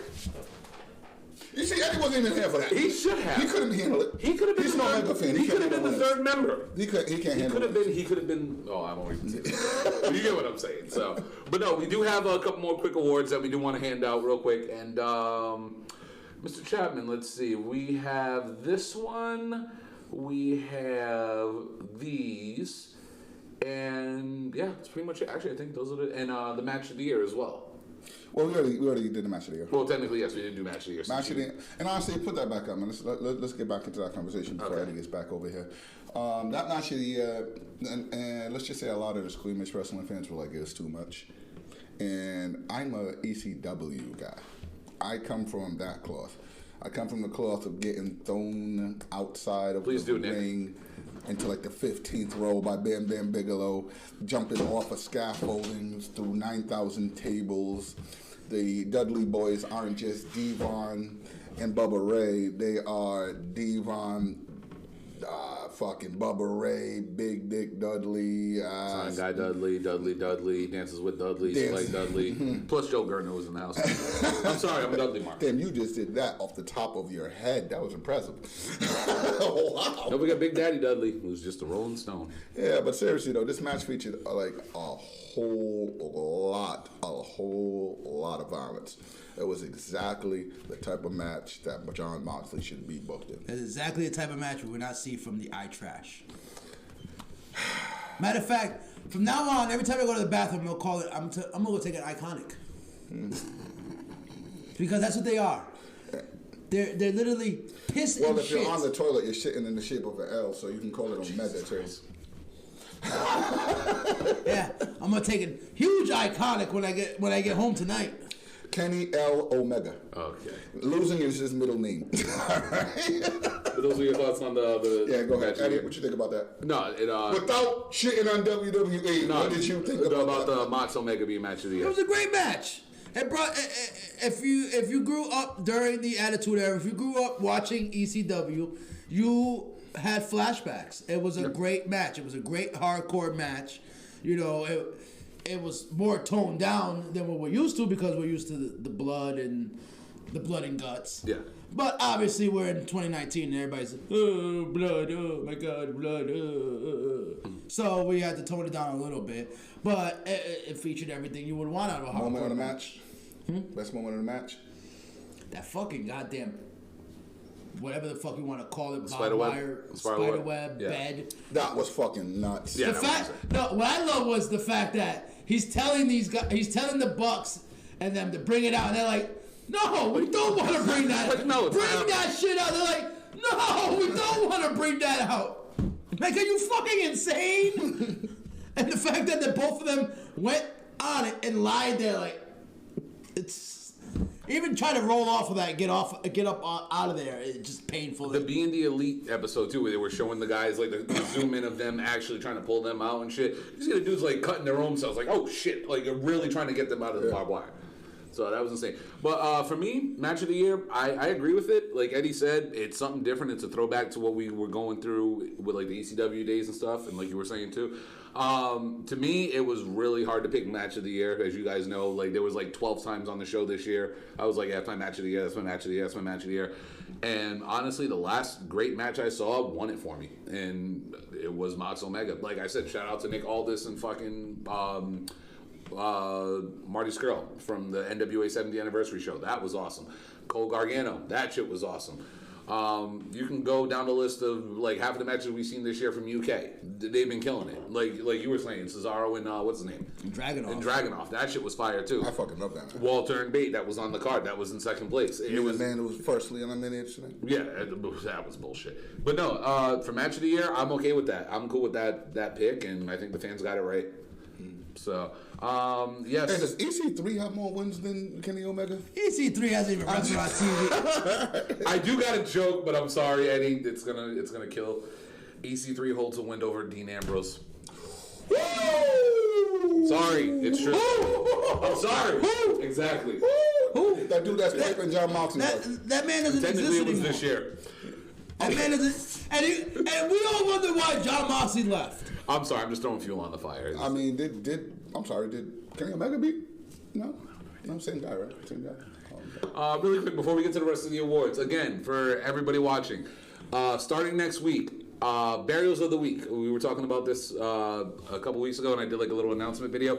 If you would like to send in your Burials of the Week, a 2-minute video, this is the email address that you can send it to. Only 2 minutes? Huh? Dude, well, come on, man. We got a bunch of people. Well, only to make the file fit. If you can make the file fit and it's not like a 30-minute burial, like 2 to 5 minutes. 2 to 5 minutes. If you can do it in 2 to 5 minutes. Because Gabe needs about an hour. Yeah, Gabe would probably need his own show.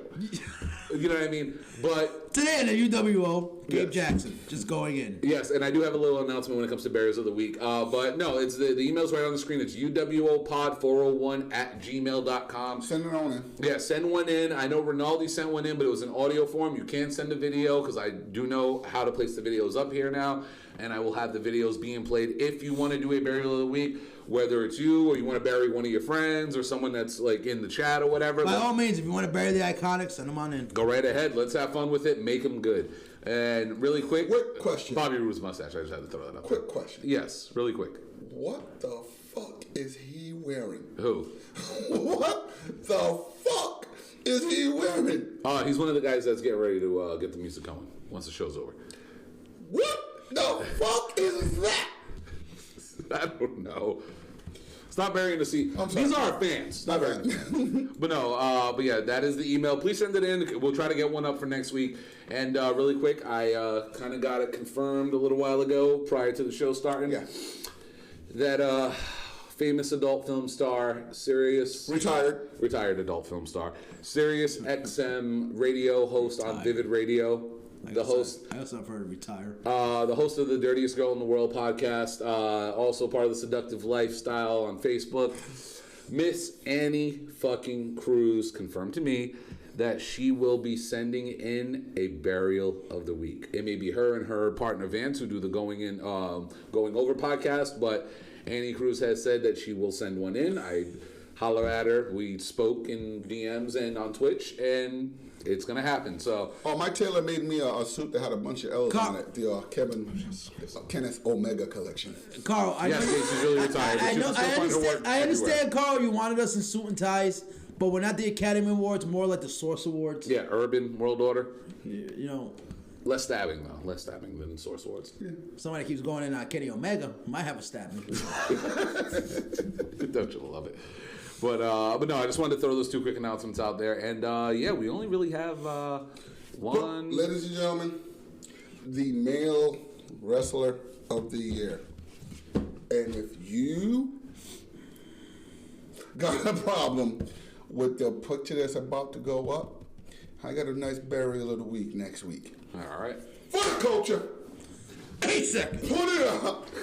Call 8 seconds what you want, but I want you to look at that moment right there. That moment has tears in their eyes from grown-ass men, not just in the ring, but in the audience and people watching nationwide. People bought WrestleMania or ordered WrestleMania or tuned into the WWE network just to see this moment happen. This man had a fucking incredible journey to there. In fact, Rey Mysterio lasts longer. Whatever you got to say about how he ended it, but how he got there and how he defended that championship, hell, even the class he showed, which I was an uproar about, after he won that title. The Wrestler of the Year, Kofi Kingston, well fucking deserved. And I gotta say this to all the fickle ass, stupid ass, punk ass, ridiculous ass people who had fucking Facebook pictures of Kofi Mania, Kofi fucking t-shirts, hope Kofi finally wins the title, the journey finally ends. They turn faster than Bailey. It's true. They turn faster than Bailey and the Bailey Bunnies. We went from what? From a celebration to a burial in a week? You know, did you guys just want to see just the WrestleMania moment happen? Like pretty Zack much. Ryder? Like Zack fucking Ryder? I'm sorry. They literally by the next pay-per-view. Zack Ryder has more wins than Kenny Omega. But anyway, but seriously, getting back onto that. Kenny Omega's had more TV time than Zack Ryder, than the Iconics, than anybody you want to brag about in WWE. And just in this case, quantity does not build quality, because his biggest quality win was over who? Do you remember? Steve? Do you? This is the fight that doesn't end. Yes, it goes on and on, my friend. It's the last time the Iconics won a championship again. WrestleMania! Again. They have one title run. Okay? By the time we're done talking about Kenny Omega, he's going to have multiples. Here we go. The Iconics, we ain't even stepping them belts again. We're in the present right now. Yes. And presently, we just gave the event of the year. Hold on. And presently, Kenny Omega's still on TV more than the Iconics. Hold on. We just gave the event of the year to AEW. And at that AEW show, who ended it with the L? Kenneth Jerome Omega. Hold on. Who put over biggest show in WWE is what? WrestleMania. And which tag team won at WrestleMania? The Iconics. Kenny Omega only got a post. I had to get it in. Yeah, and that victory almost cost you Sasha Banks. Yeah, well, you know, she can't beat him. You know, she wanted to quit. But thoughts, Eddie, overall on Kofi Kingston as Wrestler of the Year through the vote. And it was a large margin of victory for him winning as well. Yeah, I can't be mad of it because of the fact that it was literally the first full blown African American champion seeing as I'm one of those people that was like, when's Vince gonna actually give the WWE title? Yes. Not any other title, not the world title, not some brought up title. The WWE title, the one with the legacy. When's he gonna give that to a 100% black man? Yes. Was my question. When is AEW? Scorpio Sky. Don't worry, Scorpio That's Sky's tag coming. team. That's not the heavyweight championship. No, Fighting for us this week. Hey, fuck Once, that. trust me, once SCU loses that belt. Super Saiyan. Whoa, Jurassic Express is coming. Whoa. Oh, Luchasaurus and Jungle Boy are coming for them belts. That is true. I don't give a damn. I'm an SCU fan myself, but Luchasaurus and Jungle Boy are coming for them belts. Let me ask you a question. I do agree with that. Who's the top guy in AEW? Chris Jericho. Who'd he lose to? Scorpio Sky. Got pinned, right? Yes. What does Scorpio Sky represent? He represents SCU. Oh, one half of the now, tag team champions. Wait, if I recall, How many times? who came out and punked off the whole inner circle by himself? Who came out and punked off the whole inner circle by himself? Did he get a win? Did Scorpio Sky punk him off though? But if I recall, Scorpio Sky was getting his ass whooped by the inner circle until Luchasaurus came out and punked off all of them. Oh, I'm sorry, because I thought that Scorpio Sky beat the leader. He got a victory over him in a tag team match, but he couldn't punk him off like Luchasaurus did. Hey, how many times has the Elite beat Chris? Oh, by the way, Braun Strowman, how many times? Go fuck yourself. Okay? Don't you dare come at Luchasaurus. You're your sheep mask. Yeah, that's true. That is a valid point. For you to be saying that he's a guy in a dinosaur mask, you literally were a guy in a sheep mask. Yep, and you know what? He has more wins this year than Kenny Omega. All right. Well, I bet you he beat Dean Ambrose. Well, here we go. I bet if Kenny had a match with some boxer coming in and doing one match, I bet Kenny would probably get a victory. All right. Well, really quick. Unlike Great Value Big Show over there. All right. That's what we're gonna do. Great Value Big Show. That's what Strowman's become. He is literally the Great Value Big Show. He ain't wrong, but no, really quick. We only got one more award left for tonight, and it's an award that, like, similar to one of the awards earlier, my dumbass did not put up a poll for it. But honestly, it's an award that I think honestly could be shared because these were the two biggest. Oh, Carl, you are so wrong for those HBO logins. But continue. It's an award that I think we only had two nominees anyway. But these two nominees were pretty much standouts in our eyes, and I think the fans agree with us because no one even tried to write anything else in, or wouldn't have tried to write anything else in because I think these two were the biggest things. So what I'm going to do is, Mr. Chapman, I'm going to have you go second. Okay. And Eddie, I'm going to have you go first on this moment. And the moment of the year, part one, is AEW's announcement that they're going to become a promotion. This is all you. Go for it. What more can you ask for? That was the hugest fucking moment. It's been fucking 20 plus years when you had somebody step up and say, we're coming for the next WWE. That's true. And that's what AEW did. They literally said, we're coming for that. Impact tried. Yep. Okay, and they failed miserably. We all know Not miserable. They failed miserably. The second they said they're on a comeback, but they did fail miserably. The second they said Bischoff and Hogan, they failed absolutely abysmally. That was a death knell. Okay, Ring of Honor. They're imploding from within. We don't know what the fuck. We gotta save that one for next week. I want to talk about that. He needs to drop the belt, man. No, have you seen the emails and text messages that's coming out from the guy who was running Ring of Honor? Oh, no. And the shit I gotta show you those ones out there. We're saving that one for next week. Ring of Honor, we don't even know. They just that's juicy. Woo! Okay. The last two companies that threatened WWE got purchased by WWE. And ECW and WCW. Okay? For years, people have been saying what about WWE? They've gotten complacent and they've gotten comfortable because they have no competition. Okay, I understand some people would come out with, there's Ring of Honor, there's New Japan, there's Impact. They had no real competition. They had nobody who really threatened them. They had nobody who made WWE start handing out 5-year, multi-million-dollar contracts. They had nobody who literally made WWE backed them into a corner to the point where WWE is now even letting NXT shine. 7 fucking years NXT's been around. They got zero shine. Okay? And now they're getting shine. Why? Because AEW. They damn near swept tonight. They literally put Evolve on the network to counteract AEW. It's true. When's the last You evil? just say that NXT is only shining because of AEW. Yes, it's true. It's true. It's true. They weren't on TV. No, but what Eddie? No, this is what he's trying to say. NXT has been so NXT's always network. It's been a network thing. It's and been a network thing. and true fans know that NXT was always fire. Yeah. But casuals and people who only watch on TV. Oh, that Flip Gordon had shirt is good. Too. Literally no idea about NXT. Yeah, hence they still don't even have 1 million ratings yet. Even till now, people are like, "Oh, NXT's developmental. Oh, that's the vanilla midgets and stuff." Ryan but they're on TV because AEW came out.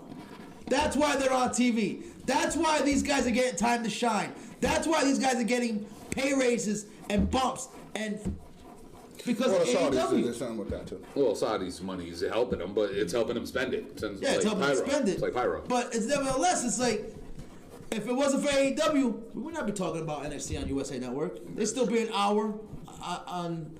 We probably wouldn't even got. If it wasn't for the Saudis fucking that all up, we probably wouldn't even got NXT and Survivor Series. Like I said, best mistake that ever happened. Okay? Literally, a mistake is backed them into a corner. AEW's backed them into a corner. This is changing the landscape of things. Okay? AEW, whether or not they last 20 fucking plus years or they fold up next fucking year, they changed WWE to the point where WWE has to sit back and be like, okay, now we gotta reevaluate shit. Because if you haven't noticed, they're slowly trying to change shit around. Okay? They're trying to get a little bit more edgier. Okay? They're trying to get a little bit more creative in there. Why? Because they know AEW is doing things differently that fans are like, okay, I could do this. Promo-wise, AEW, show me somebody in WWE who's throwing a fucking promo out there better than somebody in AEW right now this year. Oh, Valid point. Randy Orton, AJ Styles. That was good. But that was one set of promos.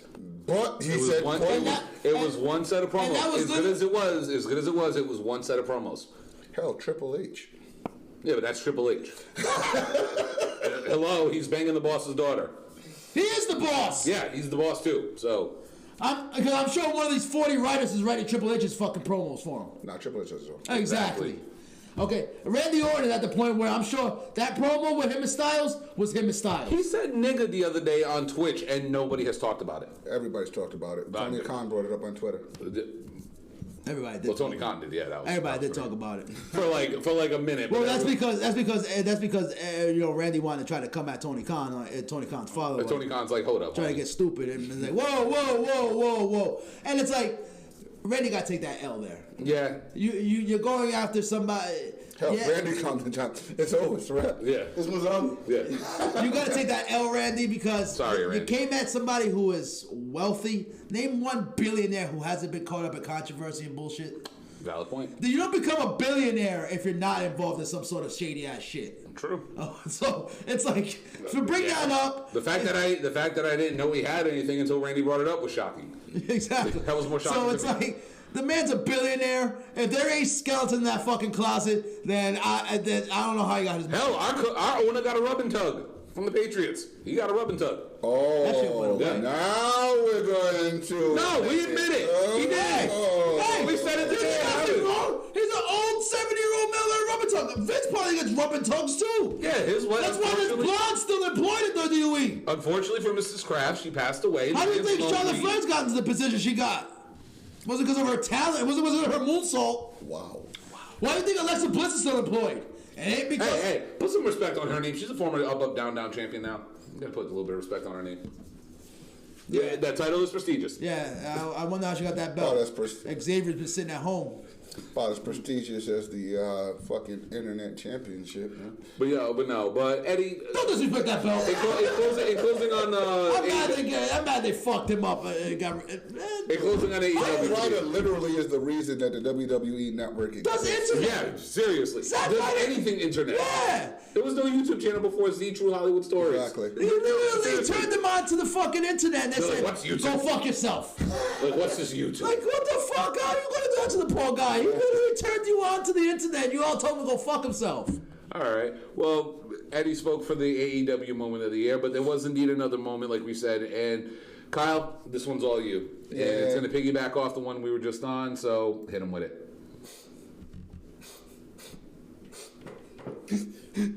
Now remember, we're talking about the moment. We're not talking about the after effects, all that stuff. The moment itself. First of all, who the fuck is that big-headed dude that's I don't know. photoshopped into the picture? Shout out to all the Dave LaGreca heads that are all over the place now. Dave LaGreca's head has been on SmackDown, Raw, freaking NXT, AEW. I think he has in his hand. All right, but this dude, number one, that guy with the hat was never in the moment.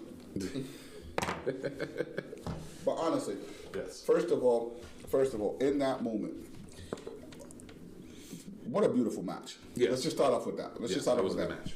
Daniel Bryan, we know you can put on good matches, but you say, I don't want to say your best, but that was probably your best work in that match. In terms of selling moves, storytelling, the fucking, all the stuff that surrounded that match that led up to that moment. Bruh, I said it before, I'll say it again. Grown men were crying. All right? And what made the moment even more special is the hemp title, which was nice. It was. We all agree. I still want one of those belts, but I'm not paying $400. Agreed. Fuck you, And WWE. they brought in that belt, dude, that entire moment, and watching Kofi celebrate it with his kids who looked like they had more fun than anybody else, by the way. Them kids was on the ropes, Woods holding up was the shirt. When Woods pulled that thing off and showed the belt, he was in tears. Like, Yeah. those looked like genuine tears. No, they were. They Yeah. said they were. But dude, that entire moment was special, and I don't want to just say that it was special because it was the first African American. But if you watch the journey of that man getting to that moment, and the work that man put in, the times his pushes got canceled, hell, he got fucking.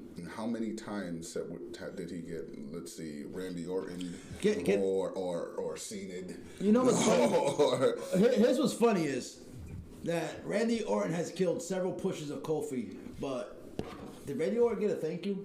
No.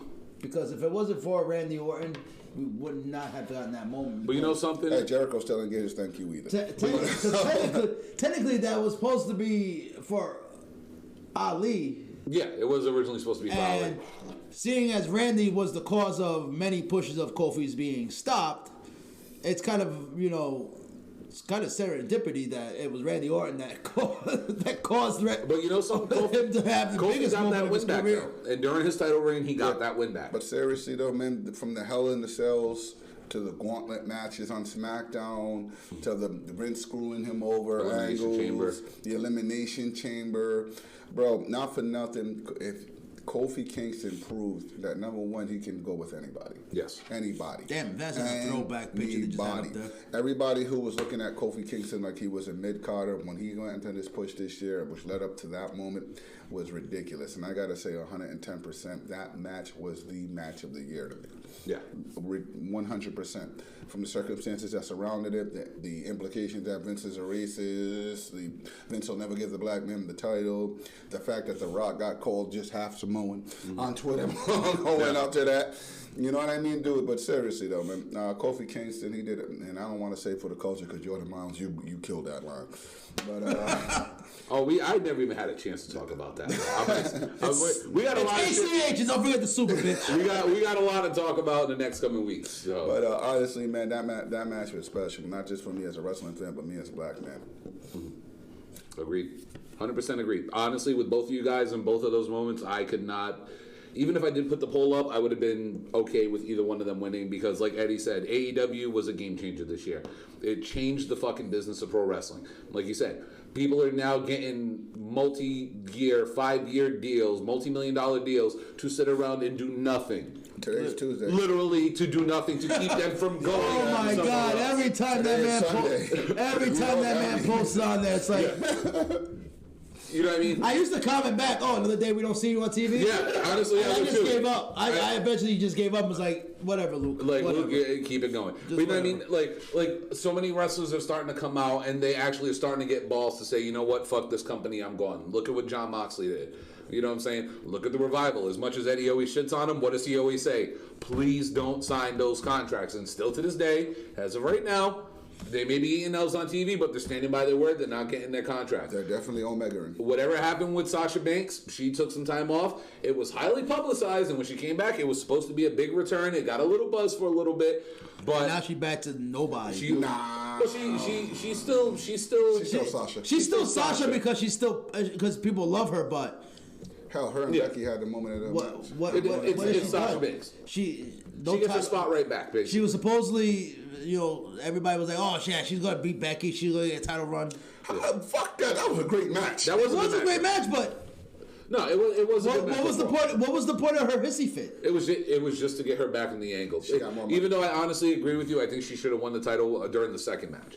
But no, AEW was a game changer in the world of pro wrestling. We have a whole new company. We have a reason to watch Wednesday nights now that we're all excited about. And I've been saying this since day one when I heard about this. NXT and AEW Wednesday Night Wars reminds me of when I was 12 years old and I was a little kid flipping back and forth. Hell yeah. And AEW, and AEW is the cause of that. Like Eddie said, they're the reason why. I had to go out and get a DVR. I didn't have DVR. I was like, Hulu. I went out and was like, I went to Verizon. I went to Verizon the week before and I was like, yeah, how much for an extra? They were like, it's gonna be an extra $20. I was like, Hulu, not baby. a problem. Not Hulu, a problem. Baby. Hulu I need that DVR in my life. But AEW did indeed change the landscape of professional wrestling.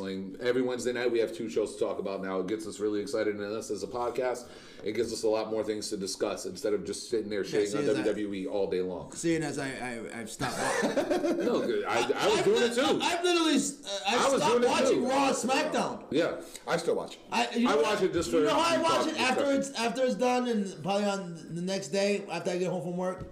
I put it on fast forward and I watch it like that. Yeah, and it's funny because a lot of people do that. And I get the whole gist of it just on fast forward. I don't have to hear shit. Exactly. Like, oh, okay, I'm done. 10 minutes later, oh, I'm done. All right, well, and piggyback off what Kyle was saying with the Kofi Kingston moment, yes, it was the biggest storyline of the year. It was one thing that united everybody as wrestling fans. Yeah, because everybody went in saying, is he going to win or is Vince going to show his racist colors? Is it going to fuck him? But you know something? It did its job. It was a storyline that had people hooked, whether it was a mistake with Ali getting injured or it was right place, right time, stars aligned, whatever. It worked. And Kofi had that moment, and he had to have won that match. Like, if Kofi would have lost that match, I think WrestleMania crowd would have rioted. Legitimately rieted. Yeah, I think that would have been the moment that everybody turned on Daniel Bryan, unfortunately. But the fucked up thing is, I don't even think it would have been a Bryan Rollins situation where people are shitting on Rollins. Well, I mean, Rollins is doing it to himself too, but the whole stay off Twitter. The whole Hell in a Cell thing where everybody was blaming Rollins, like it was his fault. I like what's going on right now. Yeah, with the Twitter thing. Punk yeah, Seth Rollins. I actually we could save that one really. We he needs to stay off Twitter. We can throw that one in really quick. He sounds like a thirsty ass fucking teenager. But to piggyback with the Kofi thing, it was a great moment. It was, like you said, everything about that moment was awesome. Xavier Woods pulling off the belt and in tears. Kofi's kids running up the ropes, throwing the belt up in the air. Bryan, fucking phenomenal job as the heel in that storyline. Bryan did it awesome. Bryan did an awesome job. Fucking the match was awesome. Kofi got his win, and the place went ape shit. Hell, even fucking what's his name outside the ring, Mr. Recycle. Yeah, Eric Rowan. He was part of the match. He played his role perfectly. Mm-hmm. Like he got involved perfectly. New Day got involved perfectly. Everything in that match clicked. Well, what was the huge shocker is they actually gave him some months. Yeah, they actually. I definitely had it. Okay, if he wins by the next pay-per-view, he's losing to somebody. No, he actually had a decent reign coming out of it. It was good matches. It wasn't just one match. It was matches. You can say whatever you want about storyline, but when people talk about championship reigns, sometimes back in the day they talked about the matches, and Kofi had stellar matches. Yeah. It always had a stellar match, whether it was him and Rollins, or when him and Rollins teamed up, or him versus Orton. Kofi killed it, and Kofi did a great job as champion in my eyes. I'm not one of those people that's gonna shit on him, or like the whole 8-second thing. It sucks. The 8-second thing sucks, but everything else is great. People on Twitter though, turned on him in a fucking heartbeat. Every fucking month. He's gotta lose now. He's gotta lose. I'm so tired of the pancakes. My champion should be throwing pancakes out like. I hate to say it, man, but wrestling fans in general, fickle. It's not fickle. They're not even fickle. Fickle is worse. It's not even fickle. The word I want to use is entitled. Yes. You want to be in control of everything, and if something doesn't happen exactly as you want it to happen, you turn your back on somebody and totally ruin the. I mean, I'm a Roman fan. I seen it happen to Roman. I seen it happen to Bryan. I seen it happen to Kofi. I seen it happen to Orton, John Cena. The list goes on. You guys love them for 1 minute, and then the second they do something that you don't agree with, they're totally fucking destroyed. Fuck, it's gonna happen with Becky Lynch right now. Yeah. We're seeing it happen in front of our eyes with Becky. Wait till it happens with Bray. It's gonna happen with Bray. We know it's gonna happen, and it sucks because it's people already started. People are already starting to shit on. I'm already starting to see people turn. I don't like the red light. Red light. I agree with. That's the one thing I can't. The say. only thing I agree with. The only thing I don't agree with, it was just too fucking soon. This is the thing about the red light, right? I would have liked to see him accumulate bodies before becoming champion. Yes, I agree with that. I see what they're going with now. He's going after people who have hurt him in the past. I would have liked to see him go after them on his way to being champion. Agreed. Not as champion. Now he's going after them. Yeah. It's like way too fucking soon. Because who's next on that list? I don't know. Well, on if they keep the brand exclusive, it's Roman.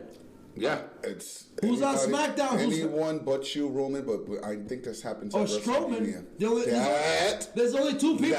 There's two. If you remember that Survivor Series when Bray Wyatt was on Team SmackDown, they've had that stare. Yeah, he was on Raw. They had that moment where he was like, "My brother." And then Braun Strowman started beating his ass. Yep. And I thought actually I thought that's where they were going to go. He was going to go through Strowman and work. They went with Daniel Bryan first. Yep. Which I don't see anything bad in it because Daniel Bryan. That Providence Civic Center. Yes, Civic Center, Providence. Civic Center. Yeah, that Civic Center was lit when Daniel Bryan turned. Yes. I was. Best chant ever. WWE has even said that. Kicking myself for not buying tickets to that show. I was like, nah, I'm not gonna go to it. Nah, they're not gonna do anything special. And then I watched that on TV. I'm like, you son of a bitches. I was like, you son of a bitches. I was like, are you fucking serious? To piggyback off that moment, if you go on YouTube and look up WWE best crowd reactions, WWE has a video. That video was on there from Providence, Rhode Island, where Bryan took off the Bray thing and started doing the yes chants. That place went. It was so insane. Like he was going yes, like slowly, and the crowd was like yes. Yeah, it was like a PWG show. You could hear that crowd all over fucking Rhode Island. It was perfect unison. There were bums downtown like, what the fuck is this? We're just saying yes? People on Kennedy Plaza like, who's screaming yes? Yeah. I'm gonna get on this bus and get the fuck up out of here. Yes to what? Yes to what? Where's my wallet? But you know what I mean? Like, it's one of those things. It's like, both moments were great, like I said, and yeah, that's an award for best moment of the year. So I don't know what else we have left for tonight. That's pretty much it. It's 2 hours in, and I'm tired. Yes, I got work tomorrow. I'm tired, boss. So do I. So, but yeah, that's our first ever official UWO Award show. Thank y'all for tuning in, Jeremy. I still can't believe you said that. I am shocked. I'm shocked. That one comment just sent us all to hell. We didn't even say it. We just read it. Like I said, you were mad about Jim Cornette and fried chicken. Yeah.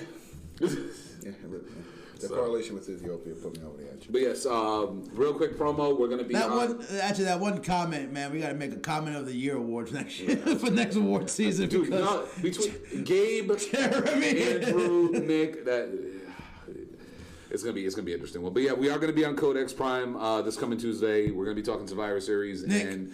Get him. Yeah, and NXT War Games in more detail. Anything else from you guys next week? Fuck the Saints.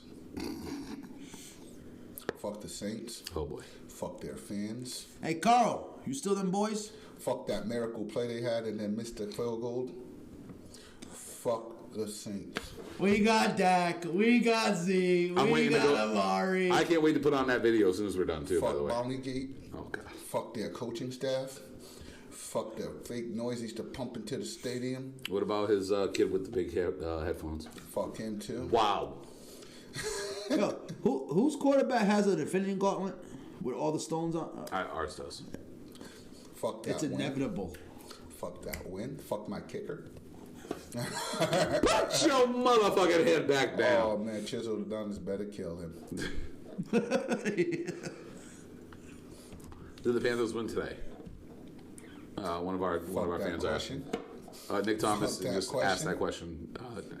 He's one of our fans of the show. He listens a lot. He's always in the comments.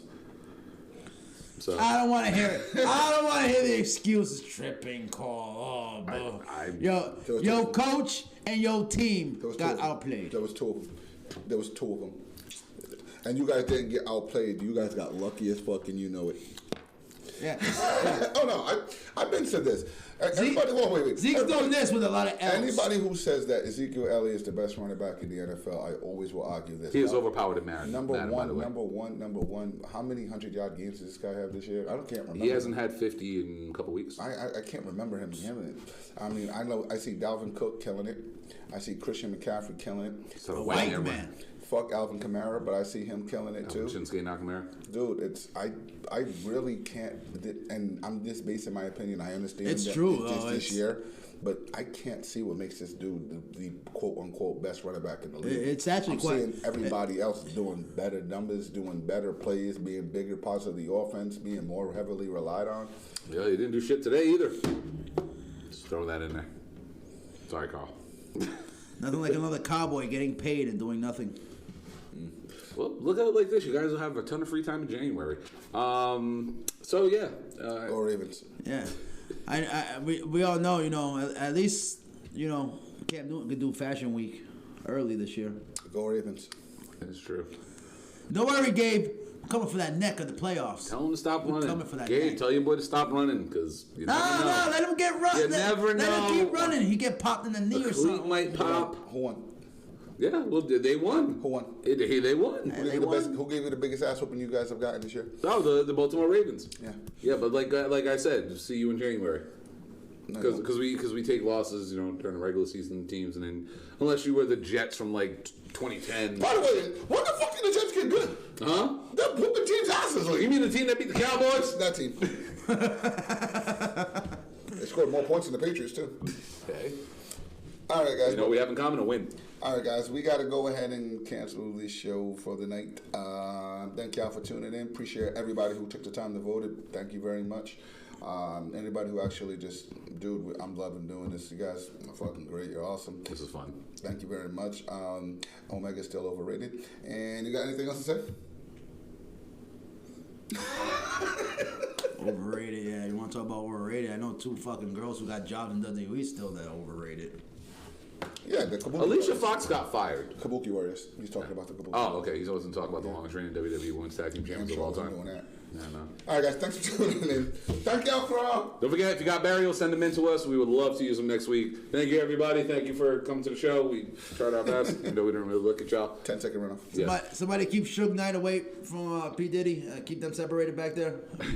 We don't need it. Bad boy, death row. Yeah. Hey, want to hear my impersonation of Suge Knight? Sure. Okay, all right. If you are an independent wrestler and you don't want your owners all up in the win column, Then don't go to WWE. That's for sure. Don't go to WWE then, because that ain't happening in AEW. That is true. I know one owner who wasn't a former champion.